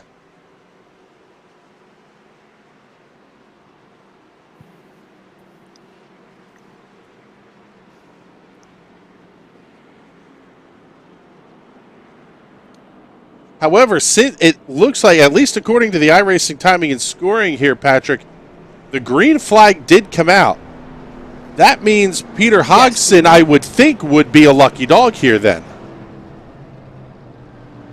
Yep, if the green flag does come out and then we go back to yellow, you do get another lucky dog. So, lucky day for him. Seeing the race leaders basically coming to a stop here in turn number 4. Going to let the iRacing safety car come around and get caught up here to the head of the field. So, not wanting to burn any more laps under caution. Yeah, listening to Race Control, iRacing has done something really cool where now you can add in some track laps from what a caution would normally be after you take this first caution lap. So hopefully what they're going to do is set it so after this one, it'll be 2 laps green. We're going to get what is known as a quickie yellow, so pit roads will not come open, and they're just going to get back to green flag racing as soon as possible. So now, James, with the amount of carnage that we've already seen here tonight, if you're one of those drivers who's outside looking in or very close to the line in points, how important is it to put up a big fight here? We're going to be down inside of 20 to go in stage 2. Oh, this is a season deciding race. You have a glorious opportunity. Yeah, there's still some fast guys out there, but there's significantly less competition now that they're sitting on pit road. You have a great opportunity to put yourself in the postseason. You have to do everything you can to take advantage of this gold mine.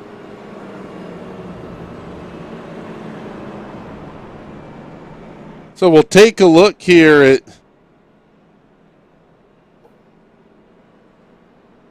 where everybody is going to restart. Joseph Causey will resume this race at the head of the field. Cody Henderson in second. Jason Miz, Guy Snyder, Art Greco, the top 5. Danelle Williams, Derek Grigsby, Nathan Aldrich, Alan Martin, Mike Pittman, your top 10. Garrett Velzy in 11th. He's the last car on the lead lap, as Alan Martin now comes into the pit area, so that'll kind of swap those 2 positions. But basically, as we get ready to come back to green here, top 10 are going to earn stage points. Big-time playoff point on the line here as well. That will carry through for the duration of the postseason. But really a great shot to get yourself up there in the point standings just a little bit. Starting to see the sun set over the Charlotte Motor Speedway. Give you a look at the weather conditions here tonight. 80 degrees is the ambient temperature. Track temperature currently sitting at 86, so a little bit on the warm side, but not too crazy hot. 46% humidity, winds out of the south-southeast at 8 miles an hour under partly cloudy skies. And basically what this sort of tells me here, James, is this place is, if not totally prime conditions for speed, it's definitely up there in terms of how much horsepower they're going to get out of these engines. Yeah, we got great condition and a lot of speed. But I don't know if that's really such a good idea right now. More speed with everything seen so far and the natural draft off the high downforce. So yeah, that honestly may be kind of the reason why we're seeing the race we're seeing today. Well, field's going to get doubled up here for the restart. It'll be lap number 83 when they come around to resume this race. Causey and Henderson will make up row number 1. Miz and Snyder in row 2. Greco and Williams, row 3. Grigsby, Aldrich, row 4. Pittman and Martin, row 5. Velzy and Hodgson in row number 6. Seeing Evan Kelsey still pit side here in the 14th position. Everybody else has gotten their repairs completed. But I tell you what here, Patrick, as we get ready to go, an already shallow field is starting to thin out in a pretty big way. Yeah, there's just over half the field left on track. And these guys are still going to be beating and banging trying to fight for it. So I don't know how many more we can afford to lose. So these guys either need to get their acts together or start putting on a real big show. But been fun to watch so far. Thank you, everybody, for checking in the comments here. Off of turn number 4, getting ready to go back to green flag racing. It's going to be a short sprint race to the end of stage number 2. Green flag goes back in the air. Henderson and Causey will race side by side into 1. Still side by side coming through the corner. Looks like Joseph Causey bobbles up a little bit, but that's not going to cause any contact. Looks like they're going to looking 3 wide, but Causey goes to block. Thankfully, everyone's okay. Still 2 by 2 coming into turn 3. Jason Miz driving like a man possessed there. He wants the playoff point at the end of this stage. Lap 84 on the board. Henderson leads. I'm going to say, what a crazy move by 710 of Henderson. As he comes to block the 27 now, it's going to be not close. Oh, they're making contact. Down to the bottom side. Looking 3 wide coming in turn 3. Are they going to do it? I don't know. What a move by Jason Miz. They're still bouncing off each other through 3 and 4. Jason Miz going to contact hard into the outside wall. The big one happens again. Second time tonight here at the Charlotte Motor Speedway. There's Donnell Williams. Cody Henderson banged up in that one as well. Nathan Aldrich had a massive hit. I have no words anymore. This is absolutely chaotic. I'm on board here with Aldrich.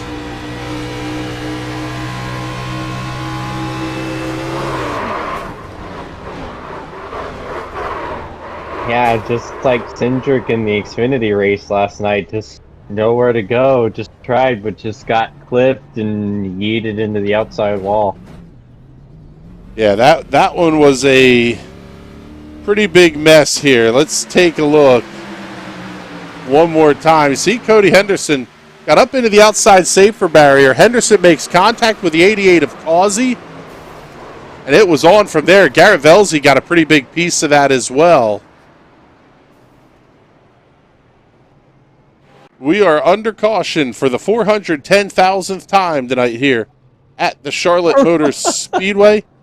And looking at who is left on the racetrack, Jason Miz. 7 cars still driving around right now. I was going to say, Jason Miz, Guy Snyder, Art Greco, Garrett Velzy will be your top 4. Peter Hodgson is on the racetrack as well. He is still on the lead lap. Nathan Aldrich, Michael Pittman, Cody Henderson, Alan Martin making pit stops here. Derek Grigsby, Joseph Causey.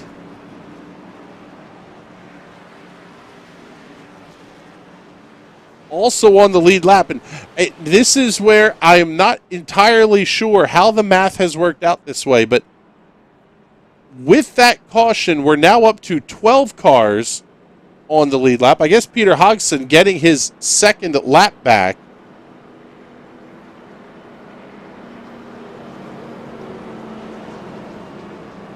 And I'll tell you what here, James.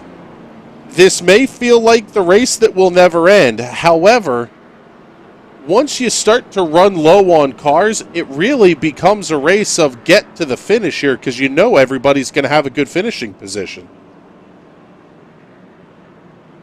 Yeah, and there's just gonna be less cars around, less packs, less cars to take out. How how is it that this race in Kansas 2 weeks ago has had more chaos and carnage than both Daytona and Talladega races combined? Like, there was hardly any wrecks and chaos in the tracks that are built for chaos. Here, we've had two big ones. Well, Patrick, that sort of goes to what you were saying earlier in the race here about this is the package that NASCAR built for these cars. They want tight pack racing here on the 1.5-mile racetracks. When you're running Daytona and Talladega, you're kind of in that pack racing mindset, but now you're doing the pack racing at places that require a very good handling race car. Yeah, Daytona and Talladega, you're pack racing, but you're flat out, maybe dragging the brakes a little bit. You're on a much bigger, wider track. Here at Charlotte especially, it's one of the narrowest 1.5 miles we have on any stock car schedule. It's very, very difficult. You are getting on the brakes pretty hard here. You're lifting really hard. So on top of being in that pack, you have to worry about just not hitting everyone all around you. Everyone has different braking points. It's almost like turn one of a road course race where everyone's braking at a different spot, and that's why you end up with carnage there. Except we're doing that same thing lap after lap after lap, and it just ends up with a lot of wrecked race cars. Well, you can see the clock on top of the timing tower here. A total of 2 hours and 40 minutes allocated for this race. We are at 1 minute, almost 1 hour and 18 minutes here, and we're not quite to the halfway point. There exists the potential that this race could be time limited, but I don't think so. Just based purely on the fact that we're going to run out of cars after a certain amount of time here, but working lap number 88. It'll be lap 89 when we come back to green. Miz and Snyder on road number 1. Greco and Pittman on row 2. Grigsby and Martin, row 3. Aldrich and Williams, row 4. Henderson, Causey, row 5. Hodgson and Velzy rounding out the lead lap cars here on row number 6. We're only going to see 6 cars side by side here as everybody else has taken some sort of an EOL penalty for pit stops. We're back underway into turn number 1. Miz going to lead the field cleanly. Good side-by-side battles continue here off the corner. It's going to be the 05 of Alan Martin. Mike Pittman to the outside. Oh, they're making contact. They're going to wad him up again down the backstretch. Big one, number 3 here at Charlotte. Drivers meeting back straightaway.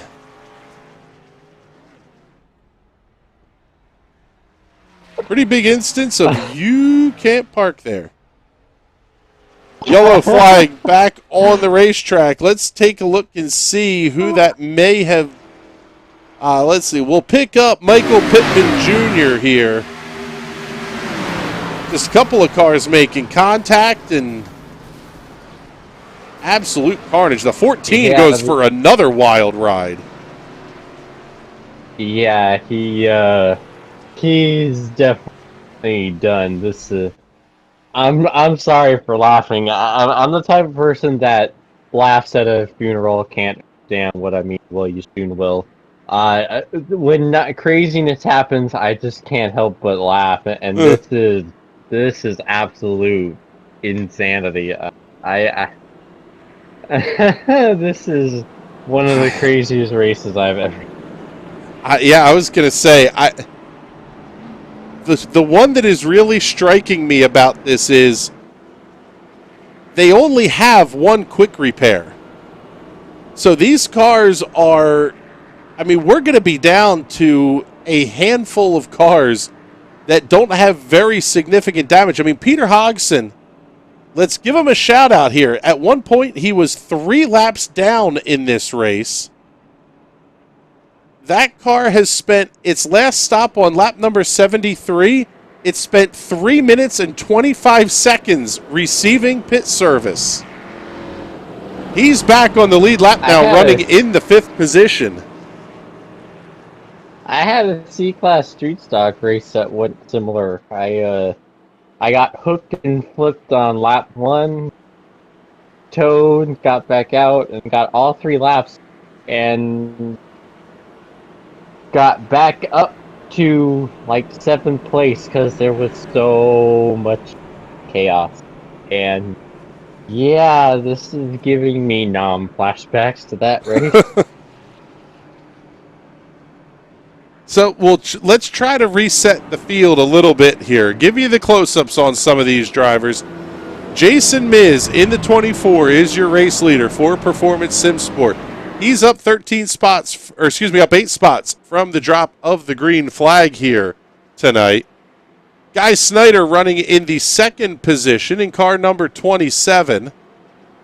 Up 13 spots from where he started tonight in his pro-grade Chevy Camaro. Art Greco has been in a handful of incidents here tonight. The car completely beat up on the back end. You can see the rear spoilers all junked up. He's up 9 spots and running in the 3rd position. Cody Henderson, who we were talking about running kind of oddball strategy stuff here. He's in the 4th position. Up 9 spots from where we started here tonight. As we mentioned, Peter Hodgson up 11 to the 5th position.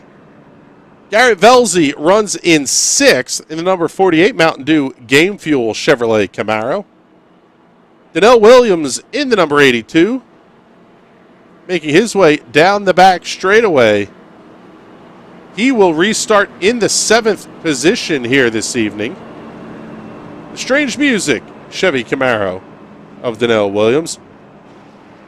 Alan Martin in the 05, up 6 spots from the drop of the green flag in the 05. Those are the 8 cars remaining on the lead lap. We still have 18 of 20 cars circulating here, just in various states of laps down. And the way this race is going, they may be finishing towards the lead lap here by the end of this thing. Once again, cars not even on. Cars not even on the racetrack score stage points this race. Yeah, we're gonna have cars 2 laps down scoring stage points.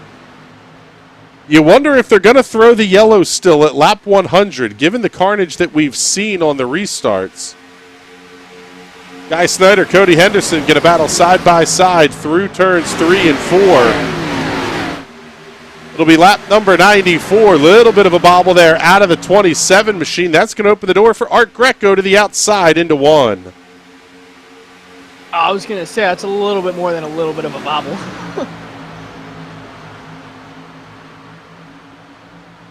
Looks like, thankfully, we have single file the whole way down the backstretch, so it doesn't look like we're going to have anything yet, as looks like we have a battle for the 4th position. Looks like Garrett Velzy is going to look to the inside of Guy Snyder coming out of turn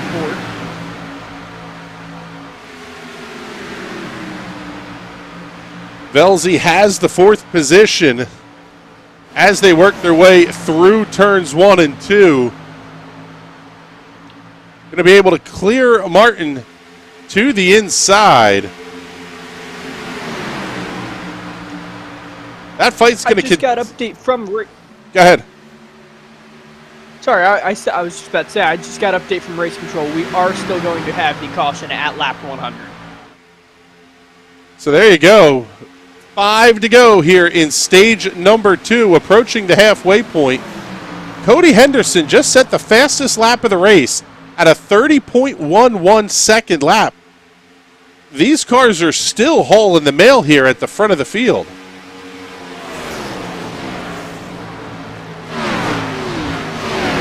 Guys, they just want to get their stage points in, what they can hope for right now with these final 4 laps till that caution will come out. then towards the end of it, that second half of the race, I see him just kind of settling in, trying to just knock off laps off this clock, and then towards the end start duking it out again.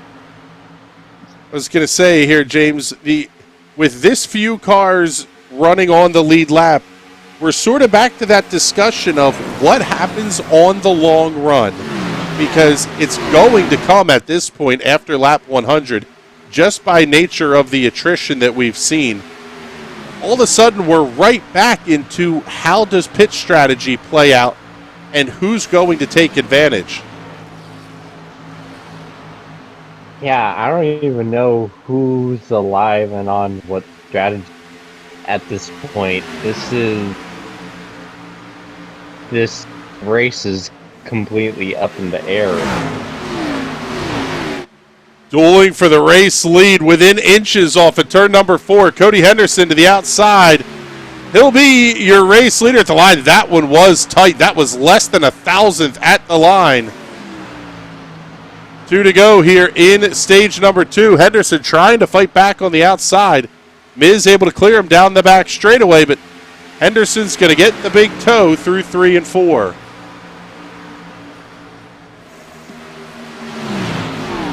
Yeah, it looks like Henderson is really, really fighting hard trying to get back up to that first spot. Are we going to get the caution this lap? This is going to be the end of the stage. Should be next lap. This should be 1 to go here in stage number 2.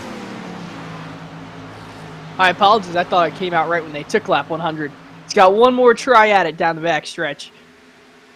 We'll see. Henderson may have settled in here, but trying to get the big toe. We'll see if he's going to make the move, and if he does, where does it come? Off of turn number 4, green and white checkered flags in the air for the second time tonight. It'll be Jason Miz claiming stage number 2, and that will bring out the caution flag. So it'll be Miz, Henderson, Greco, Velzy, and Snyder, your top 5. Peter Hodgson, Alan Martin, Danella Williams, Derek Grigsby, and Anthony Propst, your top 10. Grigsby finishing 1 lap down in the 9th position. He'll be your lucky dog when we come back for a restart. Anthony Propst will remain 2 laps down.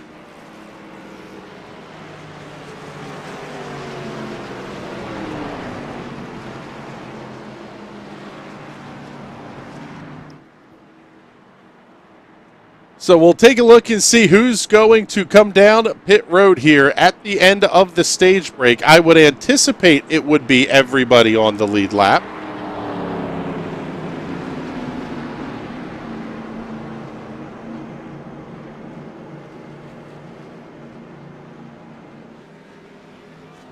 And I'll tell you what here, Patrick, this really is kind of the opportune time to take, maybe not use the quick repair, even if you still have it available. You're going to have plenty of time to get repair work done here. Yeah, with how few cars are on the lead lap, it's not the end of the world to go a lap down. You're still fighting for good position. So I might even consider staying in the pits for longer than usual, getting all of my damage fixed, and then hopping right back out into the racetrack, maybe 1 lap down.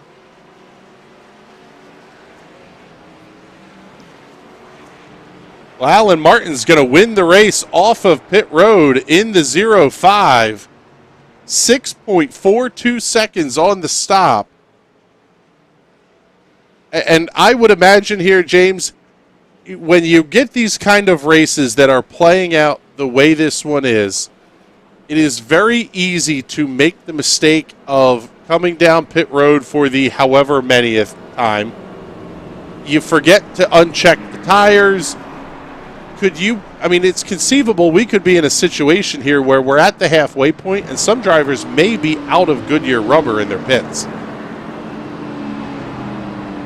Yeah, and does anyone even... I'm willing to bet that there's not a single person out there that still has the fast repair left.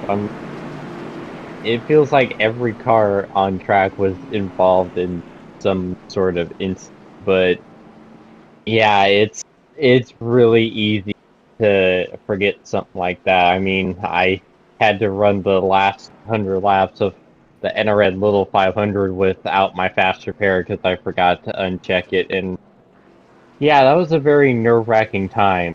So it's going to be really interesting to see what continues to unfold in this race unlike any other. Alan Martin completing his 12th pit stop of the night here at lap 102. Your race leader is the 82 of Donnell Williams, currently second in line behind the 98 of Anthony Probst, who will get the wave around and go back to being one lap down. Williams has made 7 pit stops, the last time on lap number 101 here under the stage break, 7.9 seconds on the stop for Williams. Jason Miz has made 4 pit stops, 14.53 seconds for 4 Goodyear Racing Eagles, Toucan Sunoco Fuel at his lap 101 stop, 14.98 seconds for the 710 of Cody Henderson. Art Greco running in the 4th position in the number 72. Good run for Art this evening. 14.65 seconds on the stop for Greco. Peter Hodgson back on the lead lap. That car is going to have a shot at the win here, restarting in the 5th position. 14.82 seconds the time on the stop for Hodgson. Garrett Velzy in the 48. 14.5 seconds on the stop here as he's having a little bit of a connection issue. The 05 of Alan Martin will restart in the 7th position inside of row number 4. Derek Grigsby in the 42 will restart right behind the 05 of Martin. Alan Martin, as we mentioned, has made 12 pit stops. Derek Grigsby has made 7. Guy Snyder is the last car on the lead lap, making his way off of pit road after his 5th pit stop of the evening.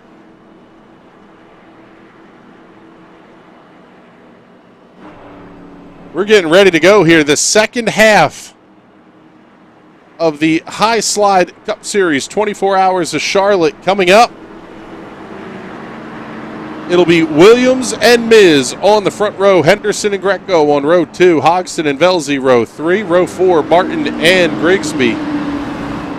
Snyder and Probst on row number 5. Off of turn 4, the iRacing safety car will make that hard left-hand turn. The field will be under the control of Donnell Williams. 105 laps on the scoreboard. Green flags in the air. We're back underway here at Charlotte. Doesn't look like anyone's getting a huge jump off the restart anymore.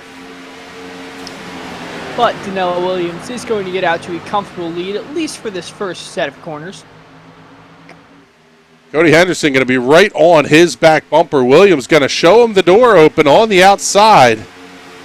Go ahead and try it there, bud. We'll see if Henderson's going to be able to complete the pass. He does. We'll have a new race leader at the line. Oh, man, big moment for Peter Hodgson back in the pack. Nice save by the 64. We haven't been able to say that much this evening. Oh, one car getting low to the inside. How did they not wreck? That was Art Greco. Oh, now Hodgson's going to... Oh! Wow, I still don't think they hit anything. No need for the yellow. No ball saved it.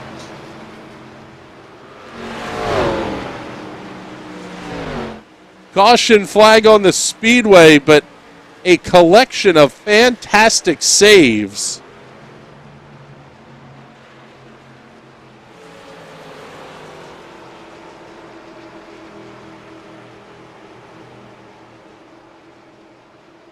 Taking a look here at the point standings a little bit, gentlemen. Some of the bigger names here that we would have expected to see in this race this evening are not here. I would assume a lot of that is because of the Father's Day holiday. But Wendell Elliott, Jordan Probst, Nick Locker, Joseph Causey, your top 4 are entered in tonight's race, but they've all had varying issues throughout the night. 5th place Christian Converse did not start this evening. Rob Pendleton, running 6th in points, is now running 16th. and it looks to be possibly off the racetrack here.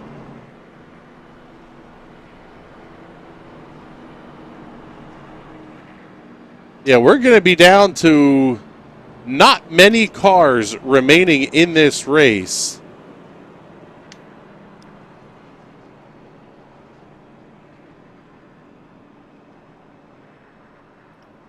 Looks like we're down to 11 cars remaining on the racetrack.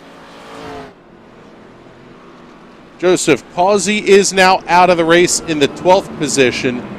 Nathan Aldrich in 13th. 14th, Michael Pittman Jr.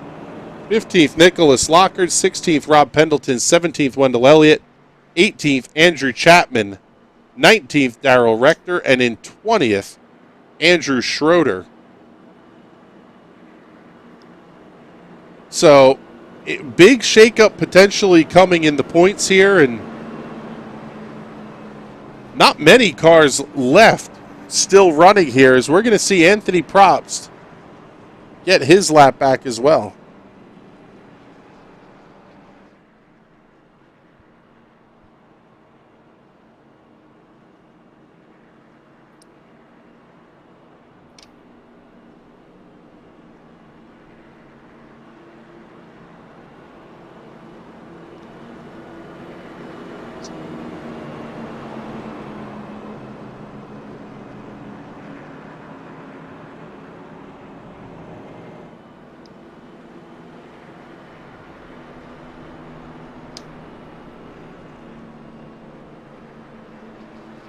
Guy Snyder in the pit area. Yep, lights are out. We're going to go back to green this time by. Guy Snyder on his way back into the pits. Down and away 5.08 seconds. So, again, that's a fuel-only stop. At the rate we're going with caution flags here,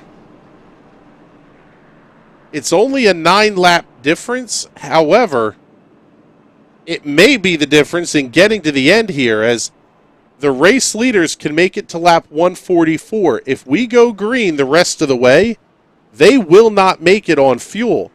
Potentially, Guy Snyder, Anthony Probst, Peter Hodgson, all stopping between lap 107 and 108. They could make it on one more stop.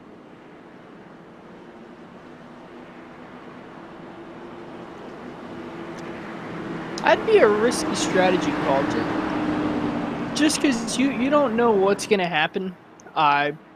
We have been getting a lot of cautions, but we might go green flag all the way to the checker flag of this race. So I don't know if I'd want to bank on that one-stop strategy, but I definitely do want to keep it in my back pocket just in case.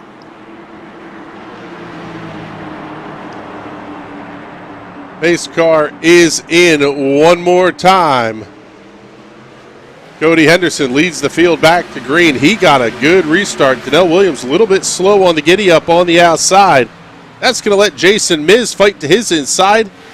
Derek Grigsby dives inside to get down there low with Miz. They'll both come around Donnell Williams off of turn 2. Alan Martin and 72 of Art Greco going to be side by side. Greco going to be able to hold on to the spot off the corner. Little bit of a push sees Greco slide up towards the outside safer barrier. Martin fights back to the inside.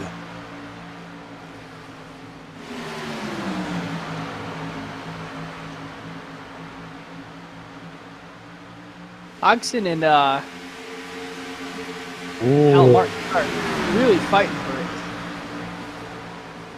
Big moment for the 72 off the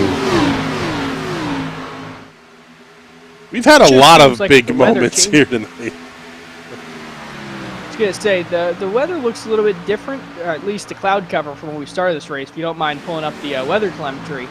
I just wonder if the change in temperature is starting to screw with these guys. Maybe the track's gotten a little bit looser, and these guys aren't able to hang on to it as well as they were before. Yeah, it's a pretty good observation there, Patrick. Temperature is down, both ambient and track temperature, at least a little bit anyway. As the sun goes down and the lights come up, we're going to see this track change in a pretty big way. Yeah, hopefully the track gets a little bit tighter. Now, it will get faster, but it's going to feel a lot tighter to these drivers. You're not going to see as many cars getting loose out of the corners. Hopefully that allows us to have a lot more green flag racing. To our viewers who are still tuned in here with us, you folks are absolute legends. Thank you very much for hanging out with us here this Father's Day Sunday night.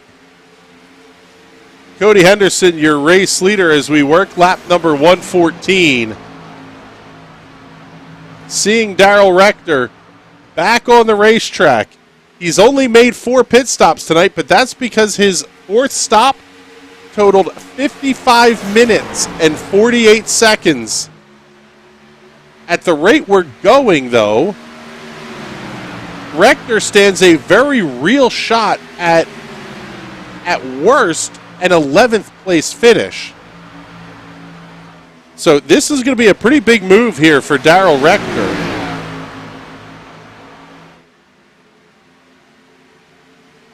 Yeah, he's just got to make it up to get in the 12th position. He just has to do, looks like 28, 29, 30 laps, and he'll be in 12th place, which there's more than enough time, more than enough laps on the board for him to get those 30 laps, and then he can just park it and it's free game for him.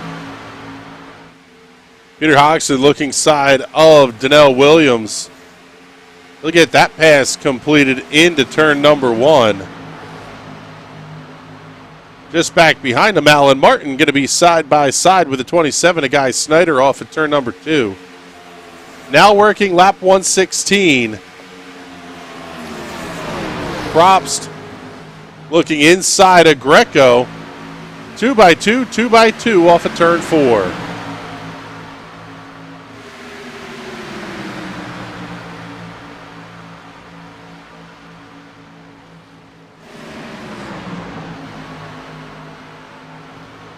You can just see the advantage the Highline has, especially now that the track's starting to cool down. As I'm saying that, it looks like Anthony Probst is getting the advantage that time around, but the Highline is just so much faster, especially coming out of the corner with how long these straightaways are. Even with the pit stops only occurring at lap number 101, we are seeing lap times that are a full second off of the driver's best laps of the race. Jason Miz, your race leader, last lap time 31, flat 30.28 is his best lap of the race. And to show you the limited amount of horsepower here, take a look at the car of Darrell Rector, currently leading the modified division, but he's not losing the draft of the cars in front of him. Yeah, if he can just stick with them, he's not going to be an issue when it comes down to lap traffic. Even still, with him being the only really damaged car on the track, he can always pull it below that white line, go really slow, or stick to the high side and just check up when the field comes by him. So he is not going to be a huge player in how this race pans out. He's just out there to go and try and get himself some freebies. I was going to say, it's NASCAR circa 1997. Mark Martin coming out with the duct tape number on the side of his race car. That's basically what we're seeing a lot of here. Damaged cars that are, at this point, trying to circulate, make laps, be kind of consistent.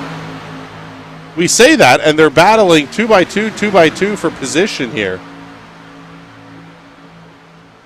In fact, the 51 of Rector, not only is he not losing this group, he's actually catching them. He'll make the pass on Art Greco. Well, he's got fresh tires on that race car. Doesn't have a nose on it, but he's got fresh enough tires to go and pass these guys.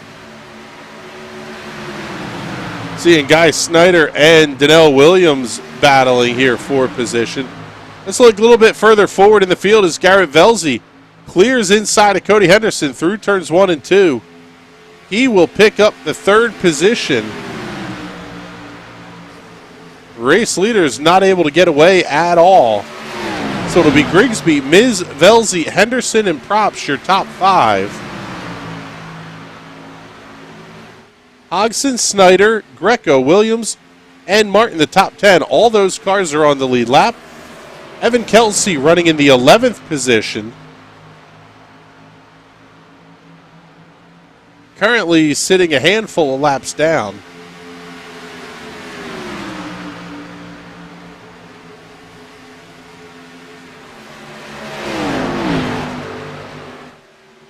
Battle for the race lead heating up off of turn number 4.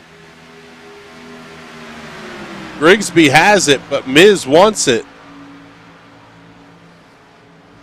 Kind of interesting to watch the lines a little bit here too, James, where we were seeing cars making the big arcing entry into the corners.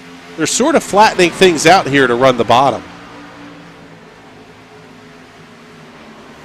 Yeah, and it's kind of interesting because for the most part, when you're running in traffic, the middle line seems the best way to go because it helps keep you out of the dirty air, and you can use the extra momentum to get around the car ahead and keep the car behind. But seeing them run the inside line is interesting.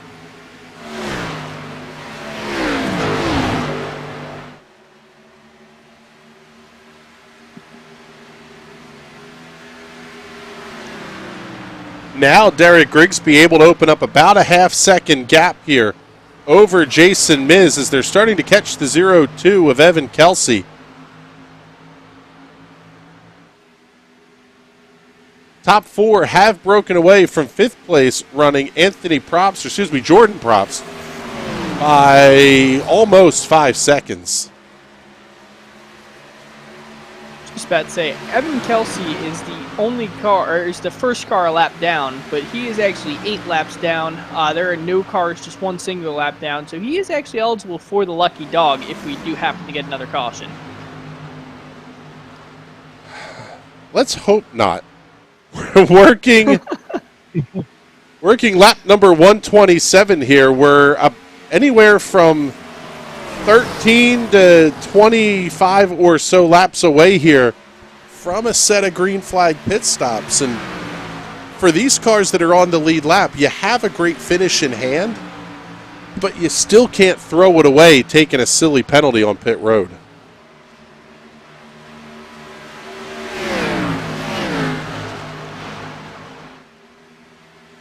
Yeah, the only person who can really afford a silly penalty right now is Guy Snyder sitting in 10th position. He's the last car on the lead lap. If he does happen to go a lap down, he'll still be in the 10th position and be eligible for the lucky dog if something were to happen. So other than that, though, I would not want to be any of these guys on the racetrack just because of the risk factor. You go a lap down, there's so many cars already back there, you might get passed by someone who wasn't really in the race before.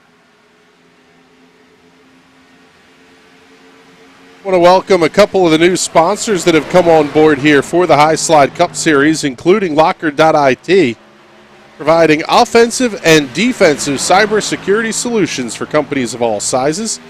You can find more information online by visiting Locker.it.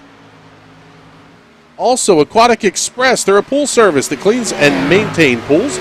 Also specialize in pool equipment repair. You can find them online at Aquatic Express. 130 is the lap count here. The top 2 now have a 1 second gap over 3rd place running Garrett Velzy. James, almost here, could be a little bit of a strategy play by Jason Miz. If he sits in line, tucks in, these 2 cars can really just check out and decide to settle it amongst themselves. Yeah, that's the best thing you can do. Keep yourself out from dealing with any other cars, because chaos is seeming to find company tonight. So the less you can get away, the better.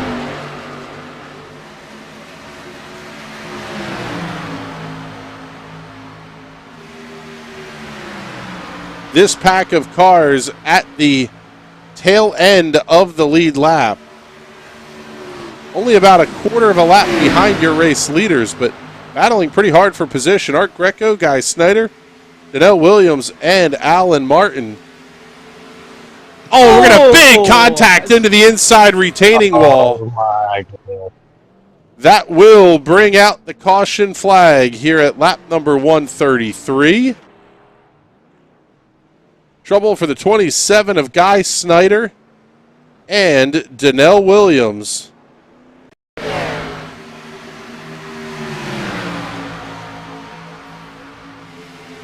Almost looked like the 27 just clipped the outside safer barrier. And that was all she wrote. To say there is good news for these two guys.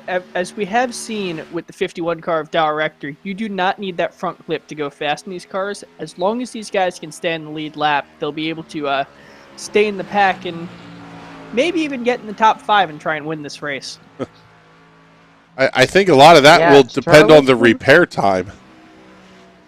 Yeah, the suspension does get a little bit damaged too. So your top 8 cars are all on pit road. Donnell Williams is going to stay out on the racetrack. Hey, you look at that car close up. Yeah, he's going to need a front clip as well, but there's a 42 with Derek Grigsby getting his pit service here at lap number 134. This is only going to get them to about lap 178. Jason Miz maybe going to win the race off of pit road. See who iRacing timing and scoring places ahead of whom. But Donnell Williams electing to stay out here. He'll be your race leader.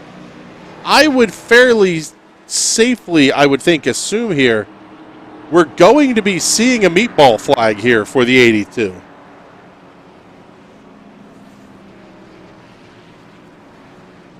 I mean, if the 51 is out there trying to win the Tour Mod Championship, I'd say the 82 probably has a good shot to survive.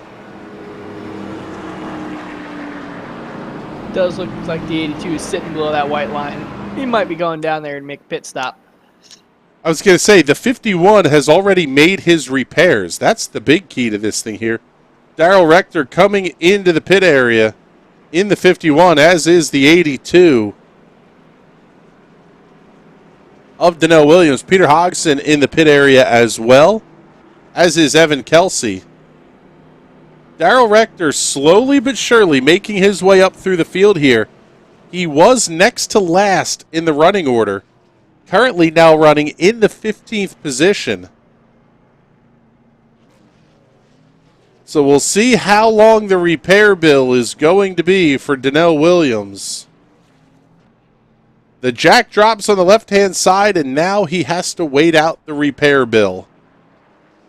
Daryl Rector making his way back out onto the racetrack in the 15th position. Evan Kelsey in the 0-2, also on pit lane. And this one's going to be a damage repair as he's north of 30 seconds of damage. Daryl Rector, he has moved up from the 19th position. Now he is in the 15th position.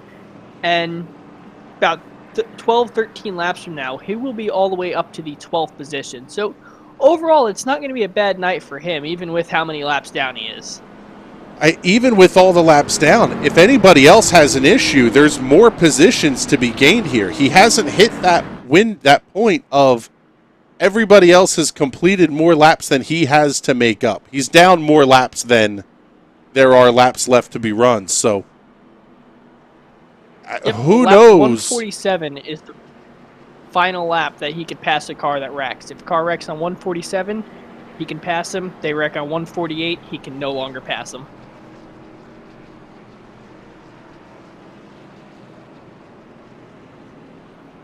So lights are out on the iRacing safety car. We'll get ready to go back to green another time here.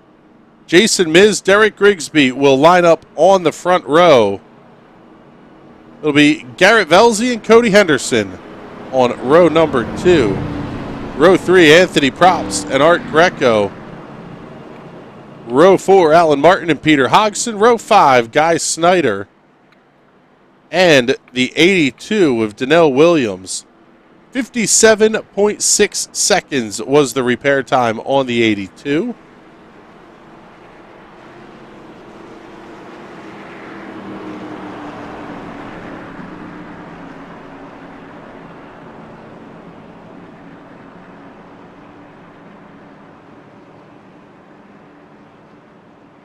Give you a look at the time clock here. 1 hour, 56 minutes. Patrick, maybe you can spitball the quick math here for us, but... There are 43 minutes, 15 seconds left in this race. Are we going to get this whole race in? If we keep it under green, I think we can. Well, we'll see what happens here. Like the 42 car just did not get off the line. Yeah, Derek Grigsby, a little bit slow on the get-go. Garrett Velzy going to beat his inside. He'll claim the second spot off of turn number 2, and here comes Cody Henderson down to the inside. Yeah, Jason the Miz all alone up in front so far. Side by side, 3 rows deep. Henderson still to the inside of Grigsby. Here comes Jordan Probst. He's going to come around Art Greco. Oh, we're going to have a couple of cars going around here all just about. Oh, what a save by Alan Martin and Art Greco. That was fantastic driving there.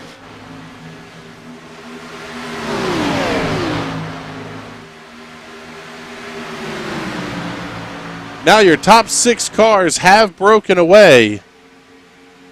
We have Reckon coming out of 2. He saves it. Holy.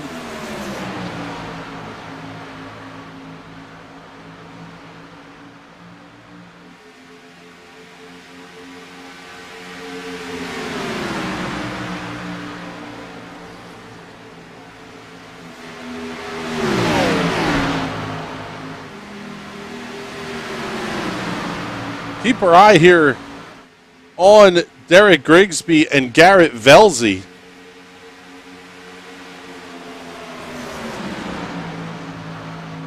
Seeing Art Greco on the pit lane now. So there's potentially another car that Darrell Rector could come around. We'll see how long the pit timer is here for Greco. Cody Henderson coming around Garrett Velzy. So Velzy now going to be back to the 4th position. Field's still turning pretty quick lap times here on the fresh tires.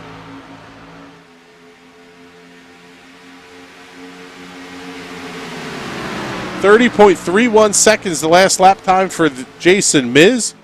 Grigsby at a 30.4. 30.4 as well for Cody Henderson.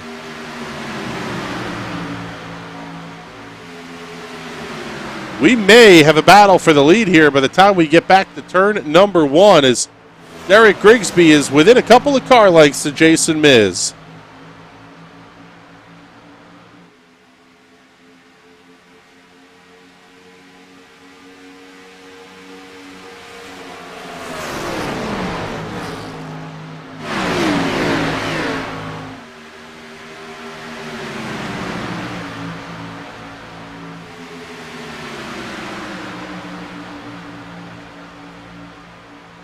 Velzy going to look to the inside of Cody Henderson. Looks like he's going to take it real easy. I wonder if the 710 car is just burnt up the stuff. He almost makes contact with the outside wall.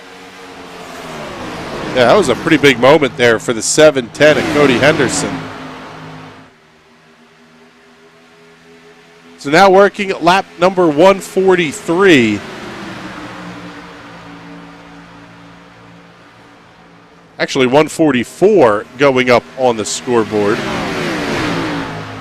Our math says next stops are going to happen right around lap number 170.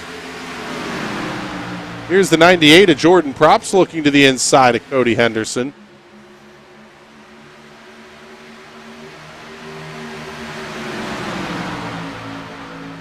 James, I would imagine this is probably a pretty big adjustment for the drivers where you go from I-pacing and a lot of laps run under yellow to getting back into the frame of mind to start logging laps. Yeah, now you're just kind of trying to do I-pacing, but at a much higher rate of speed, trying to get through the rest of the race as best you can and try to put yourself in position for a win. If you're out there, you still have a great chance of stealing the dub. So can't lose focus and lose heart now, because still got the trophy right in front of you. Play your cards right. Jason Miz holds on to the race lead over Derek Grigsby by 0.3 of a second. Garrett Velzy running in the third position. The gap to the lead is shrinking. It's down to a tenth. It's down to a car length as they get to turn one. Derek Grigsby is really looking for it. He wants to start leading laps, get in that clean air, and hope he can build up a gap.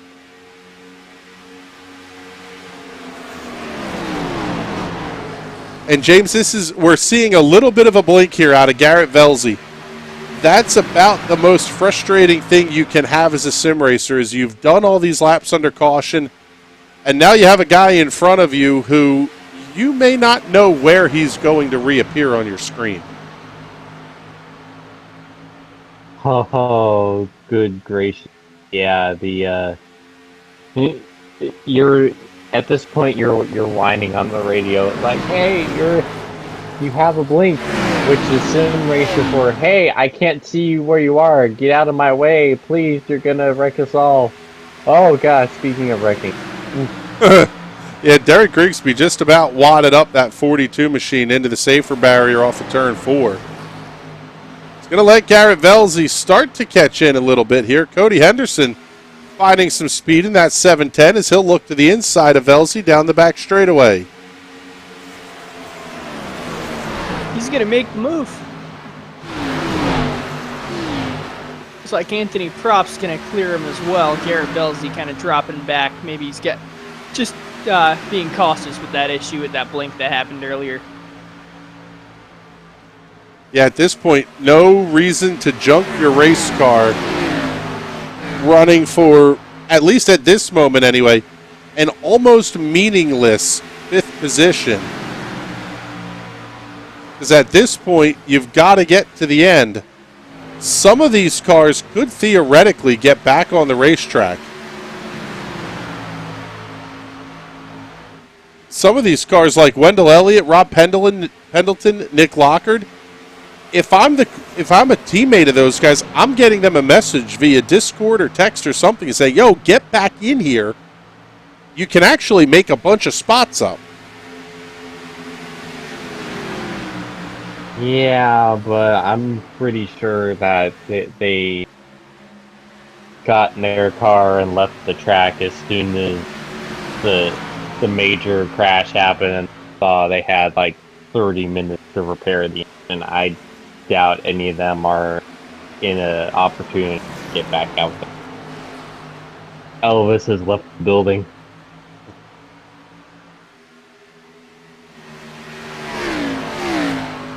Looking back here just a little bit, trouble for Peter Hodgson.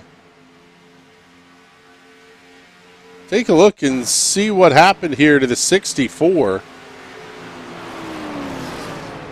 He pulls it down to the inside and off the racetrack. Comes to a stop, takes the tow. And some of this, Patrick, sort of to your point here, we've hit a point in the race now where even Darrell Rector can't catch up and pass Peter Hodgson on the number of laps completed. completed. So what really is there to lose if you're Peter Hodgson? You're going to finish in the 10th position. Yeah, there's no disadvantage for him. I wonder if he was maybe having a computer issue, maybe something was happening in the outside world, out of the sim, that he just decided it was more worth it to just park the car now, especially at this point in the race, where he's not going to lose anything.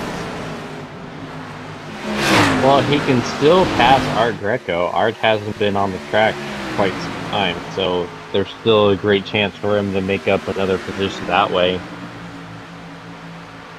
Talking about making up positions, Derek Grigsby looking inside of Jason Miz. This is the fight for the race lead off at turn number 2.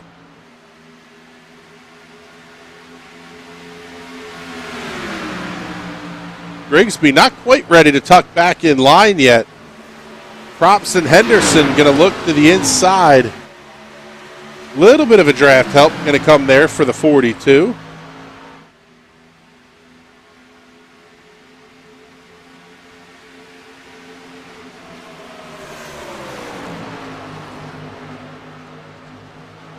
I mean, at this point in the race, if you're Jason Miz, where's the incentive to run this hard? Because in all reality, all you're going to do is potentially wreck yourself and somebody else. It's almost like where Garrett Velzy is sitting here in 5th. He's in a prime position to win this race and maybe not have to fight all that hard to do it if the leaders wreck again.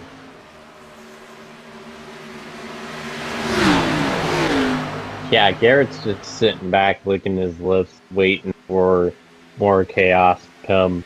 They have... I don't think everything that's happened earlier in the race really phases them with the way they're racing.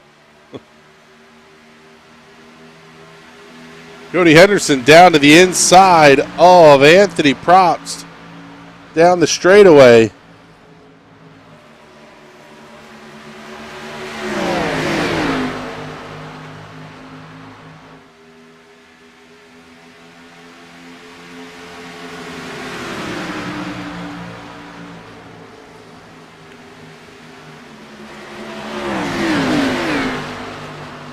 Take a look at the time here. I think I saw a little bit of a bump and run from the 710 on the 42.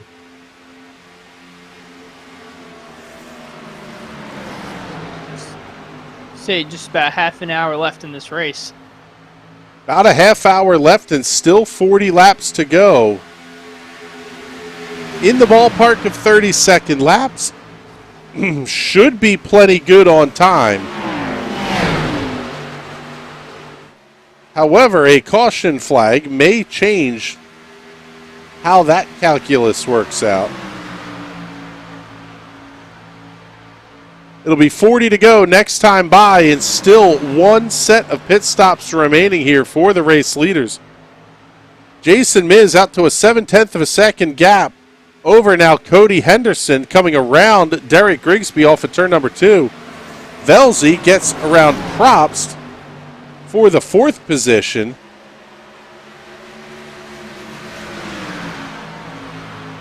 And I guess this would be one, James, where you don't want to lose sight of the leader, but with the green flag pit stop coming, you still have to get on and off a pit road cleanly, which is not the easiest thing to do here at Charlotte.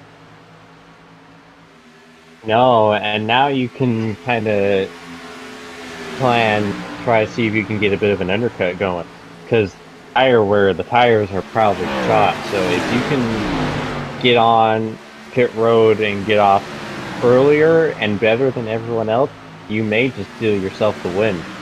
So that's going to be a heck of a lot of time gained if you do it right.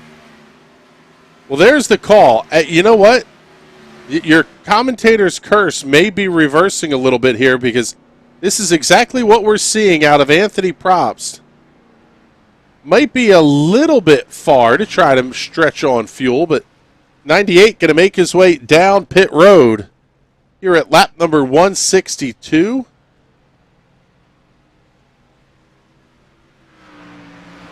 Yeah, that's going to get him to right about lap 206, so he should be good to go the rest of the way.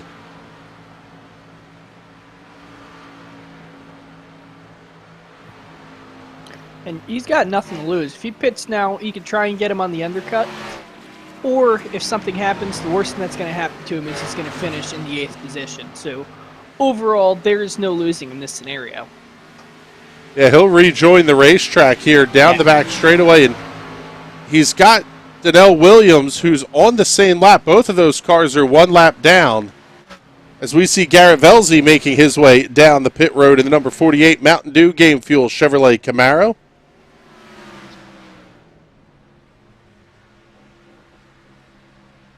Velzy barely hits the marks, doesn't have to back up at all.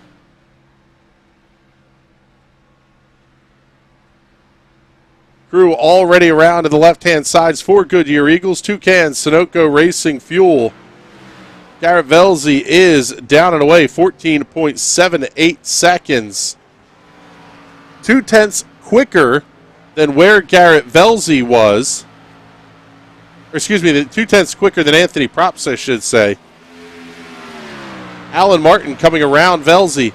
Down to 5 cars remaining on the lead lap, but we are working through the final cycle of green flag pit stops. Now Derek Grigsby going to make his way onto pit road. Smokes the tires up just a little bit.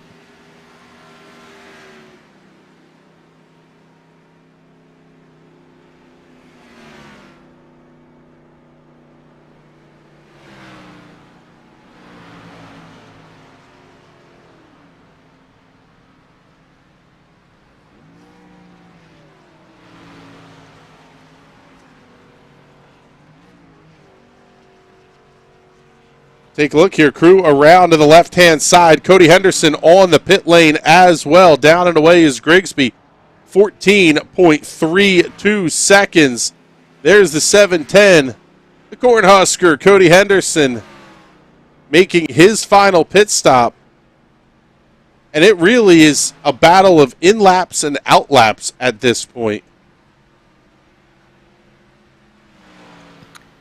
Yeah, and just making sure that you do not get yourself a pit road speeding penalty, because that would just probably ruin, I don't want to say ruin your night. You'll still finish in the top 10, but it'll ruin any chance you have at winning this race. So now waiting to see when Jason Miz and Guy Snyder will make their final pit stops. Here is your race leader off Grigsby actually, Derek Grigsby just missed the pit entrance.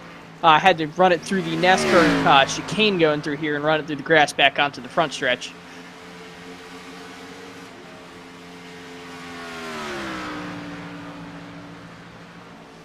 Not what Grigsby wanted to do by any stretch here.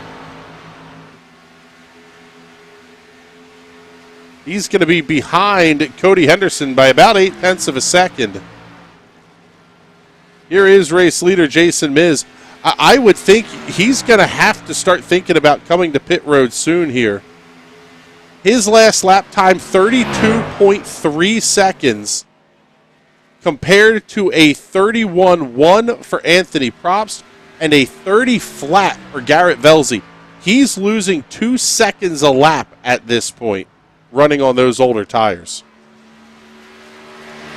Yeah, he is just hoping for a caution to come out. If a caution comes out, it's a free pit stop for both him and the 27 of Guy Snyder, because everyone else would get the wave around. But I don't know if we're going to get one. With such a small amount of cars left on this track, there's plenty of room for everyone to get around. It'll be 30 laps to go. Go ahead, James. There may be a small opportunity where the overcut may be able to here, because if he waits long enough and has the rest of the cars that came in put some laps on their tires are going to fall off like normal, but he's going to be with much fresher tires. Yeah, he's going to be a lot farther behind with the advantage that everyone else had for coming earlier, but with the fresher tires, he may be able to claw that back and get back around them anyway. There's Guy Snyder finishing up his final pit stop of the evening. Looks like he will be in the 6th position once he cycles around off of pit road. And we're down to one car on the lead lap. That is race leader Jason Miz. And at this point, Miz is kind of playing his own game a little bit here because he, as the race leader, he's ultimately going to dictate what the strategy is. He has 14 and a half seconds to Anthony Probst. Well, now Garrett Velzy. Everybody else is grouped back up in this line. These guys need to not race here. If they race this out... Yeah, this is working out great for the Miz. He's either going to get the caution he needs, or they're going to make the overcut for him work because they're going to kill their tires doing this. This is... have we given out the big smooth move of the race yet? I feel like we could give out the big smooth move of the race for how hard they're racing right now. I think part of this is they don't necessarily know how the strategy is playing out here. Here it is, your race leader on pit road. Everybody else just making their way through turns 1 and 2 now. So long as there's no penalties and everything's clean, it's going to be interesting to see here where Jason Miz slots out, hits the marks. Work already underway on the right-hand side, down, crew over to the left. For Goodyear Eagles, Toucan Sunoco Fuel, same as everybody else has done. But there's your answer. The overcut is an absolute flop of a strategy call, as Jason Miz is going to return to the racetrack 10 seconds behind new race leader Cody Henderson. Yeah, but he's going to have about 15 lap pressure tires, so I think we may be a little early to call that strategy a flop. No, because even Guy Snyder, who pitted just 4 laps earlier, he is already probably 15 seconds ahead. I don't want to say 15 seconds, but he's plenty ahead of Jason Miz.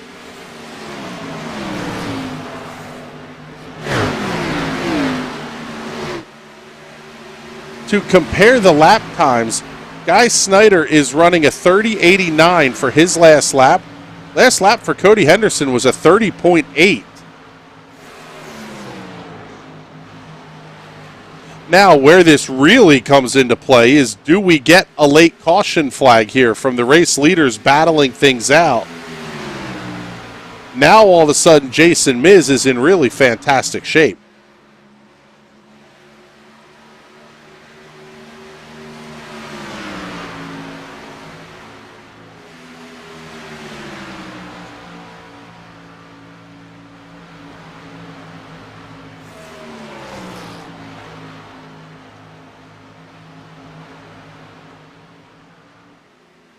Henderson's opened up about a third of a second gap here over Derek Grigsby.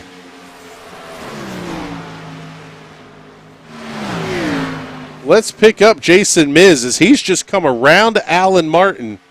So Miz back up to the 6th position. 30.29 was the last lap time for Jason Miz. 31.19 the last lap time for race leader Cody Henderson. So Miz is making up about a second a lap here, coming around Guy Snyder. So Jason Miz back up to the 5th position.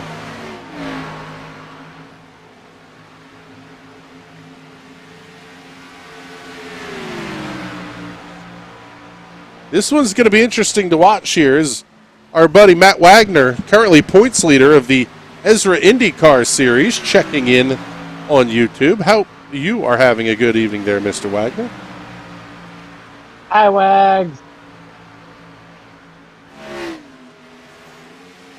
So there's race leader Cody Henderson making his way through 3 and 4.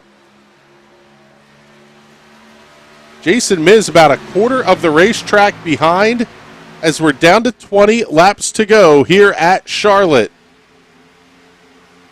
To say Henderson's built up, I don't want to say a big lead, but a comfortable lead ahead of Derek Grigsby. 2 hours and 20 minutes on the clock. We should be done at about the 2.5 hour mark. So the time question has gone out the window at least a little bit anyway.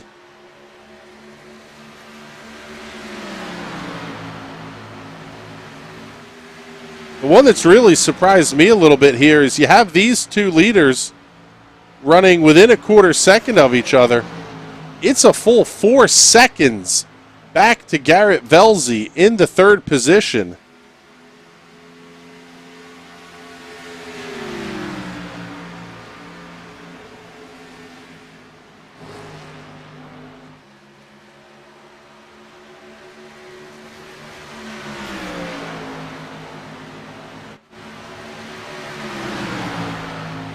There's Velzy and Anthony Probst. That's the battle for the third position. They have Daryl Rector just ahead of them. Rector up to the 12th position. Theoretically can still come around Art Greco in another 12 laps. It's 14 laps, excuse me.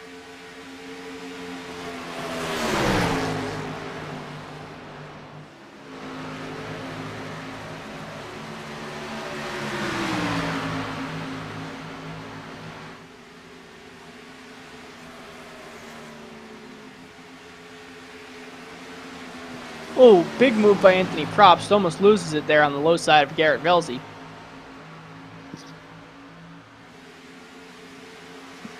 I would imagine Velzy is not real happy with how Daryl Rector is racing these guys.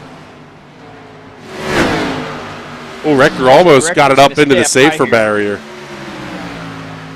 I'm impressed. It just shows skill of Daryl Rector being able to drive a Tour modified car this fast and keeping. Oh, big contact as they get into the wall into each other. Oh, what a save by Probst! How did Velzy? Wow, and there it is. There's Jason Miz. He's around Velzy. Good call, James. You were saying? Miz is around Probst as well. Does he have enough time? 15 to go here at Charlotte. The gap is only about 5 seconds.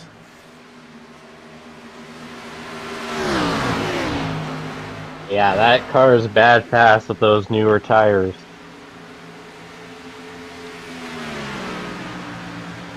Yeah, 5 seconds. He might get it.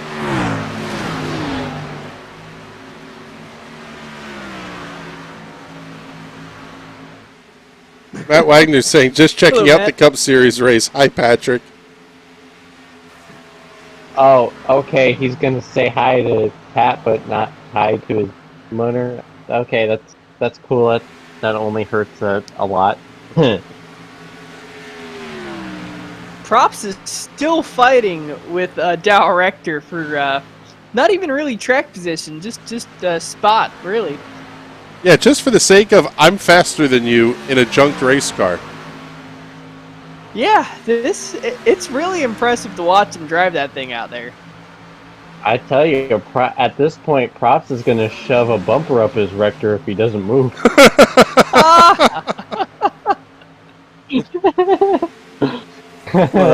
Well, we went there at the 2 hour and 10 minute mark.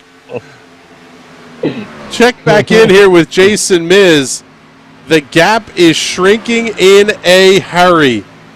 2 seconds and shrinking to second place, Derek Grigsby, who's a full second behind race leader Cody Henderson.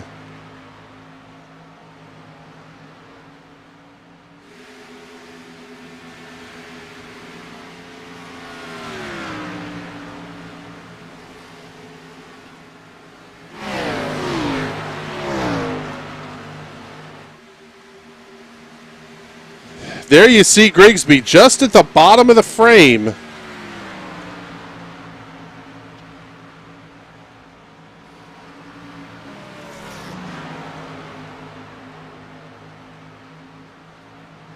Am I allowed to do the Jaws theme, or do I run the risk of getting a stew? Because that's the only thing going through my mind right now, watching The Miz edge ever so closer on the lead.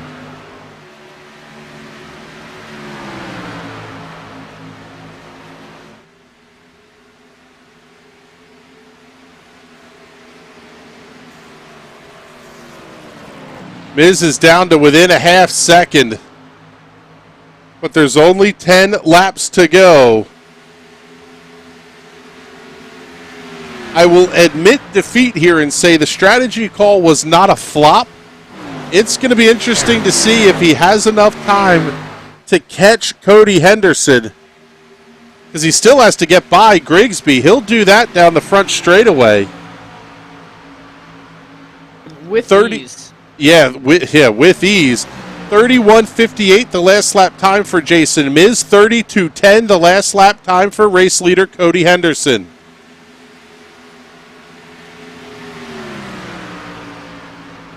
The gap currently sits at 1.5 seconds between Miz and Henderson. Cue the Jaws theme.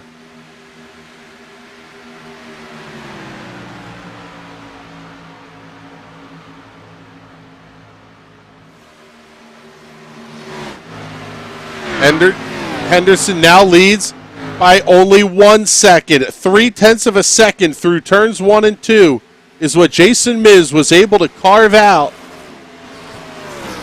of Cody Henderson's lead.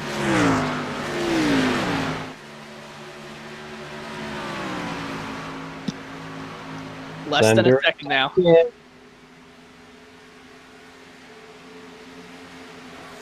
Miz now basically within draft range where he's going to start to feel at least a little bit of a toe from the 710. That's going to help as well.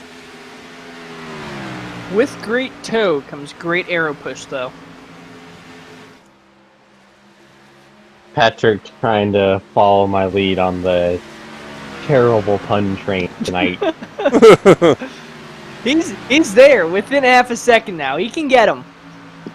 Fortune cookie wisdom from Patrick Byrne and James Watson in the booth here tonight. Miz is right there. He's going to be within 2 car lengths down the back straightaway. A race that has been absolutely insane with wrecks left and right, several big ones. A 20-car field. He's at his back bumper. That will have 7 cars running at the finish.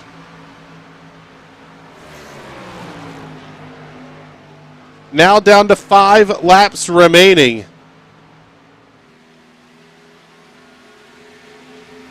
The lap times are starting to fall off for Miz. He's now at a 32 flat. 32.3 was the last lap time for Cody Henderson. Henderson has to run a little bit higher line through turns 3 and 4. Throws the big bizzle down off the front straightaway. Miz looks to the inside. Miz clips the grass. Oh, he's got the inside. Henderson slams the door closed. They make contact in 2. Contact. Right. Oh. Side by side. Ooh. I don't know if Miz can get him. Oh, they're both going to make contact. What a save by Jason Miz. He doesn't hit the fence. They're going to keep the duel going. 3 to go here at Charlotte.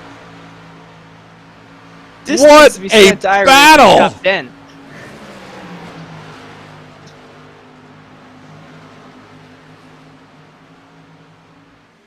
Man, was that Miz's chance though? Ooh, no, he's coming back. This isn't over. How about Derek gonna be Grigsby angry might now. not be out of this? Miz, Yeah. big Oh, shove this up is the fun. racetrack. Henderson gonna fight back. Lap 199 on the scoreboard. 2 to go. Henderson gonna tuck right back in on the back bumper of the 24 off of turn number 2. Oh, Henderson gets it up into the outside wall.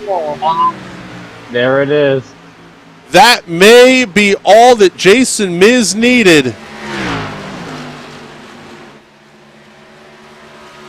Henderson going to fight back to the inside, but the gap's at 0.6 of a second and starting to grow. White flag is out. 1 lap to go for Jason Miz. Works the overcut to perfection. Catches race leader Cody Henderson with just a handful of laps to go in one of the best battles you'll see on iRacing.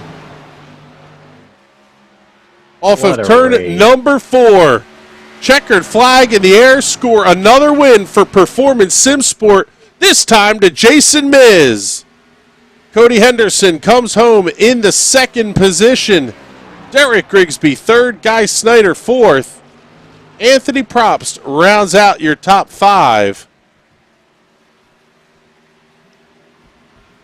What a finish here at Charlotte.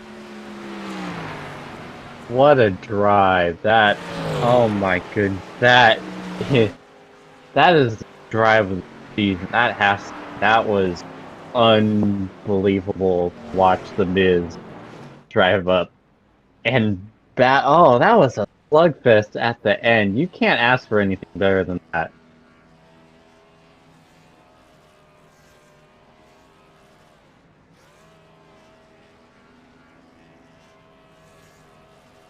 Jason Miz going to burn him down in a very big way here at the start-finish line at Charlotte Motor Speedway. Let's get your race results here. Miz over Cody Henderson by 1 second. Derek Grigsby, Guy Snyder, and Anthony Probst round out your top 5.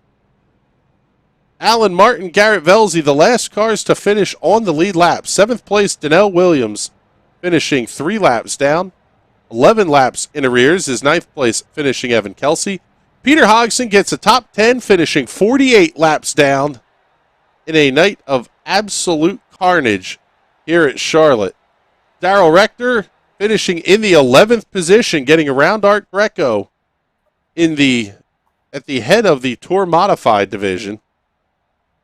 Michael Pittman Jr. finishing 13th, 112 laps in arrears.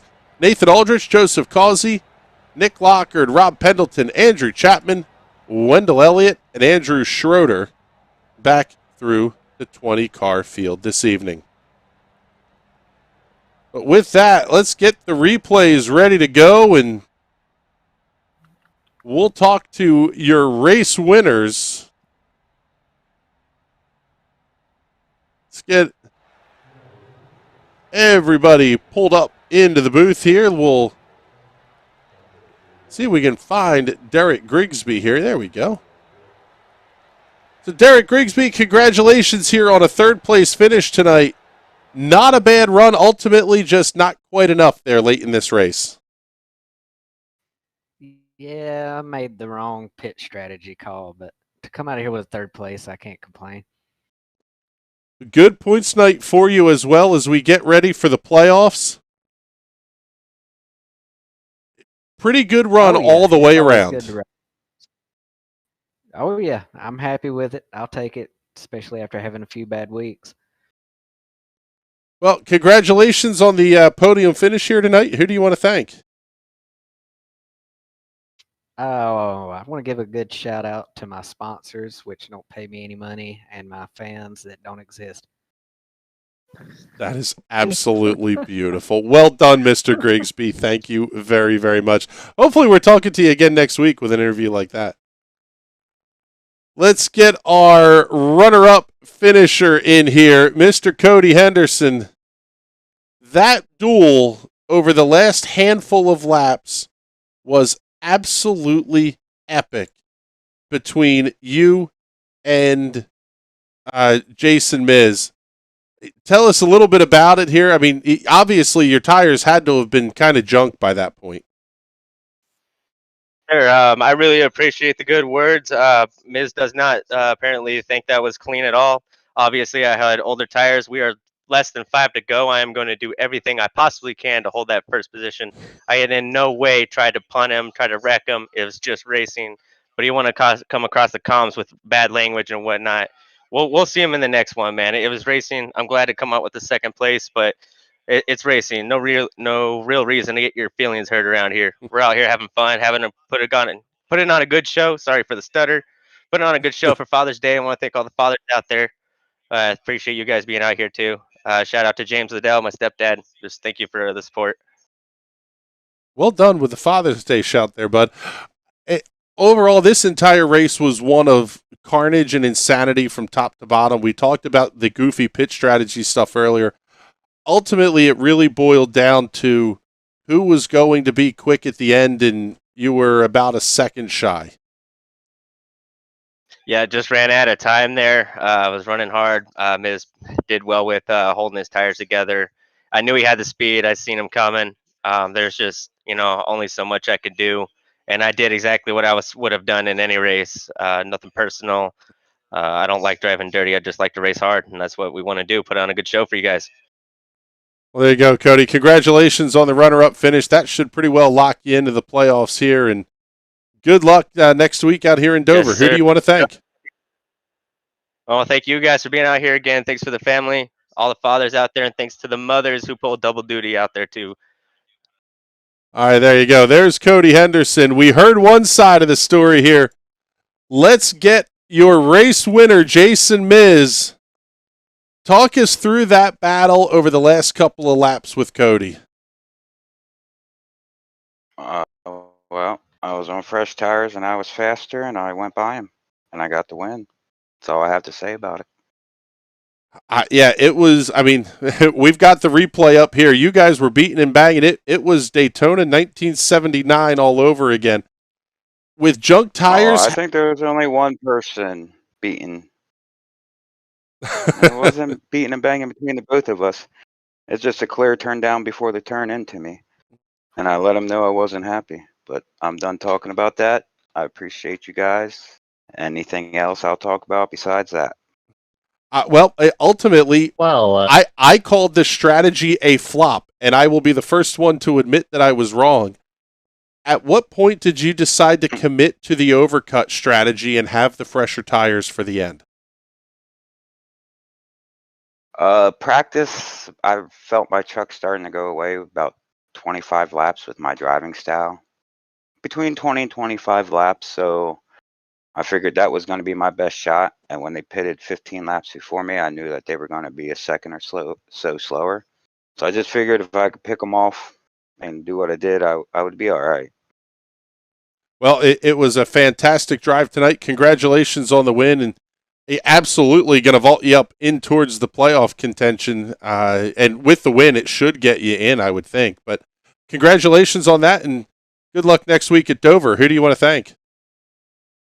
I want to thank Garrett for running a good league. I want to thank you guys for the great work that you're doing for us and helping us get bigger and better.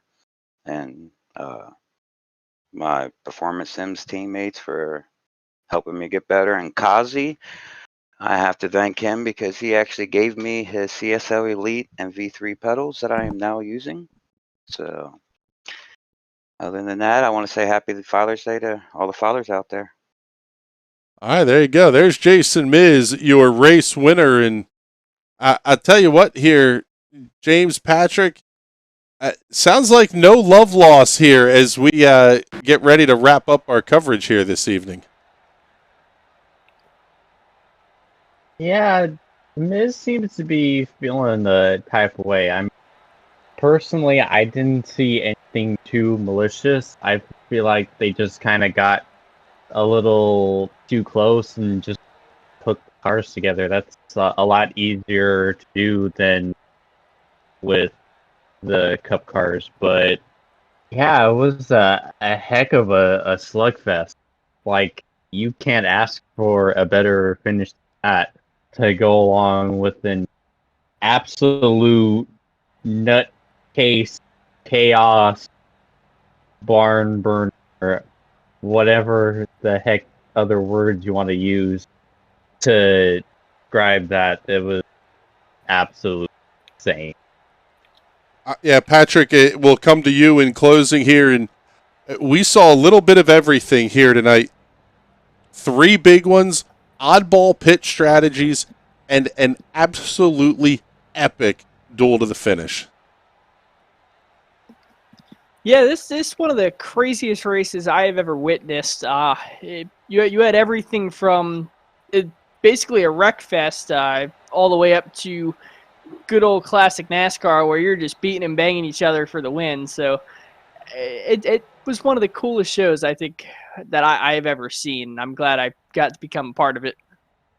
Yeah, that's for sure. This race was pretty darn outstanding, and want to wrap things up here by saying Happy Father's Day to all the fathers out there. As Cody mentioned, Happy Father's Day to all the moms pulling double duty as well. And it's been a very cool night of racing here from Charlotte. Coming up this week, tomorrow night, we're back with round number 2 of 2021 Season 3 for the iRacing Sprint Car Cup, Silver Crown Cup. Tuesday night, we get the sprint cars, and we're going to follow that up with the Carolina SimWorks TNT Series. Wednesday night, the High Side Hustle returns, and then Thursday night, another doubleheader of iRacing coming at you with the Ezra IndyCar Series, as well as the PM18 Indy Pro 2000 Official Series as well. So, but with that, we're going to wrap up our coverage for this evening. For James Watson, Patrick Byrne, everybody here at the National Racing Network, my name is Chris Graham. It's been a pleasure to have you with us this evening. We'll talk to you soon. Have a great night, everybody.